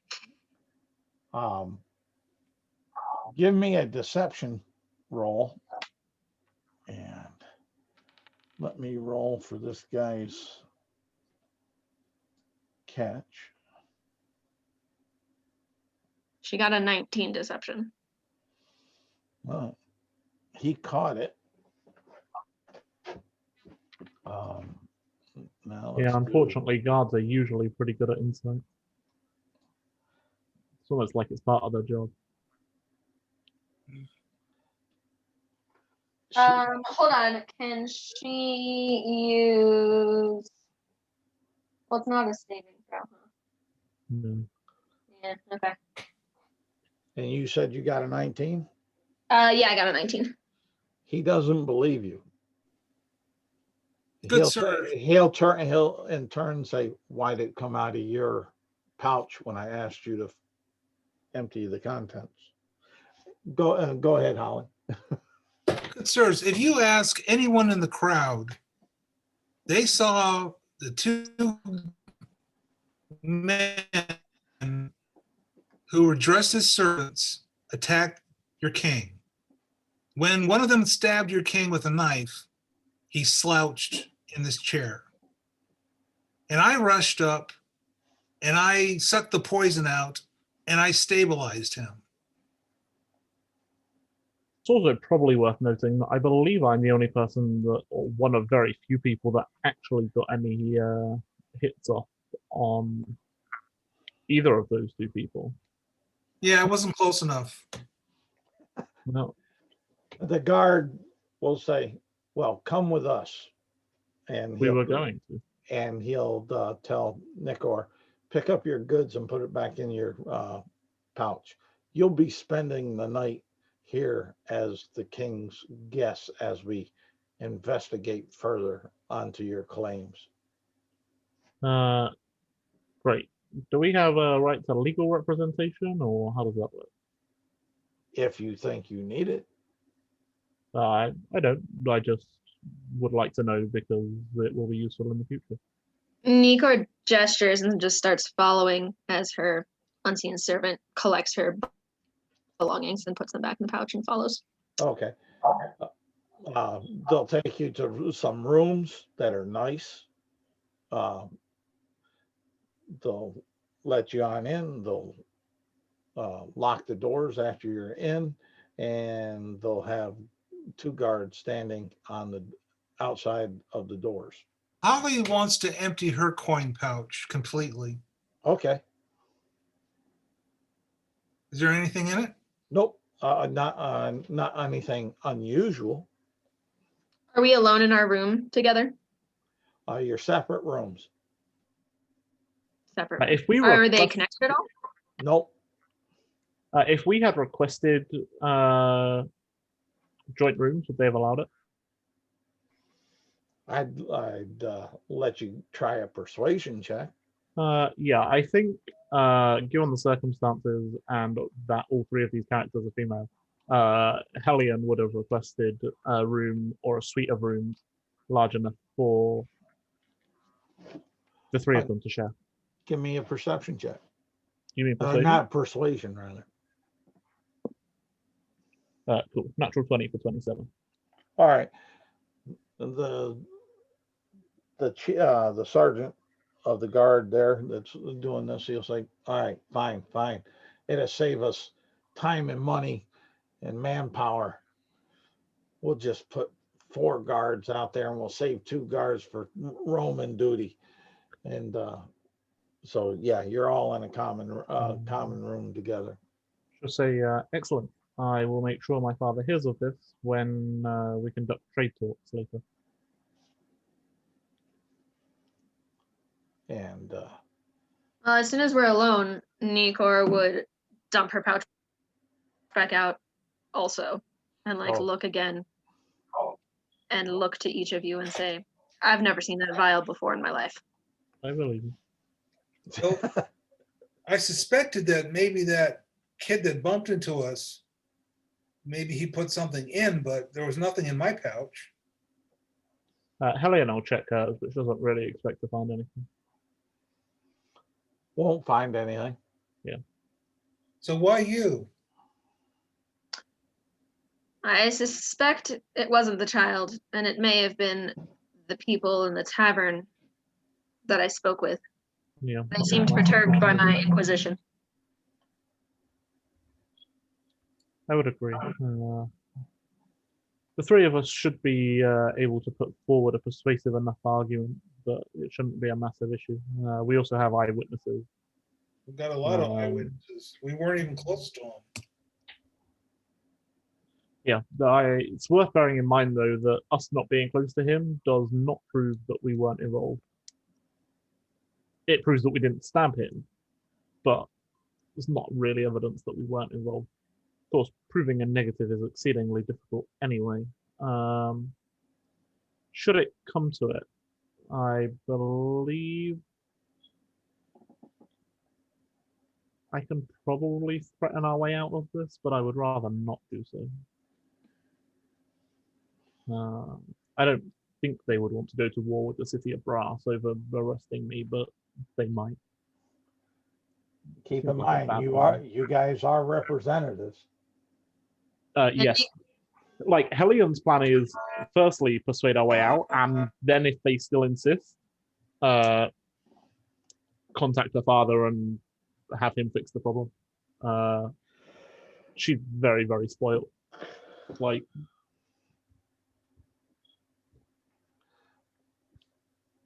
So Nikor would smile and be like, yes, I think we can talk our way out of this one. As long as we're on the same page. We didn't What's do our story? anything wrong. our story is the truth. What story do we have for the vial of poison that wound up in my pocket? We don't know how they got there. Any competent questioning is going to be done under a zone of truth, so I'm not super worried. There are also potions that replicate that effect. By itself, it's not evidence of anything, but it goes a long way to goes a long way. Nikor shrugs and smiles and just says, well, it's not the most fun I've had at court, but I suppose it would work. Yes. Whilst I would love to play some games with them, I actually do need to set up a trade deal at some point, so, you know. Suit yourself. and the night, what are you guys doing anything over the night, or are you just gonna rest? Well, Nikor would totally try to get you guys drunk and then also hit on you. Yeah, Hellion probably goes with it. Sweet. Not to get graphic, but Holly is not adverse to your suggestions, although she's not going to get drunk. All right. Nice. Yeah, Hellion is willing to drink with you. Hellion won't drink any more than you drink. But if you're drinking, she'll drink with you and is equally not adverse. Okay. So Nikor will go, will teach you guys a game called 5 Round, which is a drinking game from her hometown. And Holly, if you're not drinking, are you pretending to drink, or are you pretty clear that you're not participating in the drinking part of this? She might sip a little bit, but she's not big in not super big in the alcohol. Okay. Then Nikor would also offer just like water from her flask, because drinking the liquid is part of the game. But it doesn't have to be alcohol. Okay. Hellion, after a while, steps this up and starts setting the alcohol on fire. All righty. And In a similar way to like a flaming sambuca. yeah, Nice. She'll use produce flame and then control flames to stop anything getting out of control. and your night of games and everything will transpire as such. In the morning, you'll wake on up to a loud rap at the door. And what are you doing? cursing Nico for getting me drunk. My head is killing me. But I'm then trying to see if I have anything that actually helps. She would play Song of Rest as you guys are waking up in the morning. it's fine. I'm just Hellion saying, is like you guys wake up like- and she's totally just doing that. Holly will go and Yeah. get the door. And it's the sergeant of the guard from the other night or evening.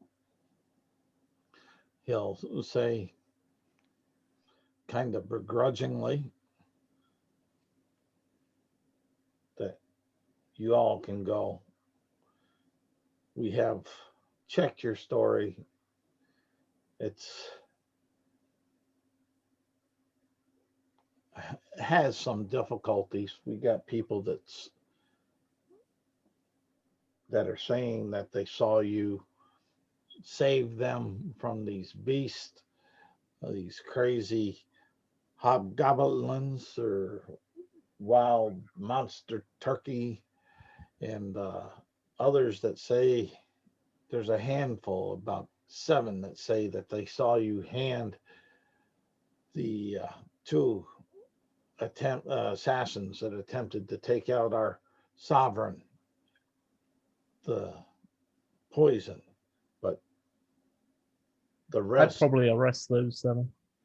the rest around there, their story tells a different one. So for now, we're going to let you go, especially since you're representatives from far lands. Is there Well- a piece of parchment, maybe some like an inkwell in here? Yeah, it's a noble's guest room. So yeah. So Holly's gonna walk over there, put out the parchment, think really hard about the guys in the bar that were talking, and she's going to use prestidigitation to try and stain the paper with some pictures that can, like a mugshot. Hellion will assist with this kind of. No, I don't think he looked quite like that. It was more like his nose was more this shape. She has proficiency in painter's tools. I don't know whether that helps. Oh, wow. It'll help. You guys can, well, Holly can go ahead and make I'll let you do it, Hellion. a Since you got the painter's tools. Nikor would assist because as her background, she has like a trait where she can replicate documentation she's seen before. So she'll just make it look more like a wanted poster. Like she's adding like accents around like the border and shit. all right. Do it with advantage there, Hellion. Would you think? Sure. Painter? We'll use that as the check. Sure. Which stat do you want? Like, are we thinking dex or? I'm thinking Dex, Dex, yeah. because you're painting it and Yeah. you're trying to be delicate. Cool. So we have a. Wait, you said I had advantage. Yes. Okay, that is better. 18, 20, 21, 22. All right. You guys think it's a fairly good representation? So then I'll take it over and give it to the guard and says, look, when we were in the tavern, I kind of overheard these guys talking about something that was going to happen. Which Oh. tavern? Well, I'll tell them which tavern. But here's a picture of them. Okay. It's as good a likeness as I could get. All right. We appreciate it. Don't go far. Yeah, when can I talk to somebody about setting up some sort of trade negotiation? Well, our sovereign needs to get his strength back before we allow would-be assassins to try to steal our goods again. would be a suffix. Are you familiar with the city of Brass on the elemental plane of fire? No. Look it up before you go accusing the representative of being an assassin. And that's where we'll end the session. Hopefully it was, I know it went over what I That said it doesn't bother would. me. Oh, well. I know some guys that, there's hard stops, and like with Arthur, Oh, for sure. and I do feel bad about that.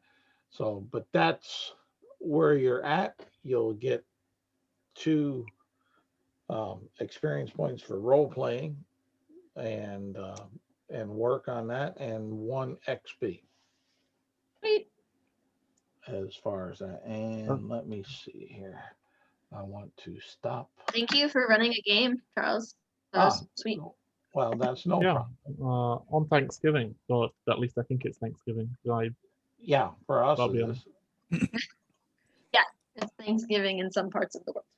And I appreciate you guys running it today. So how do you like the College of Eloquence? I'm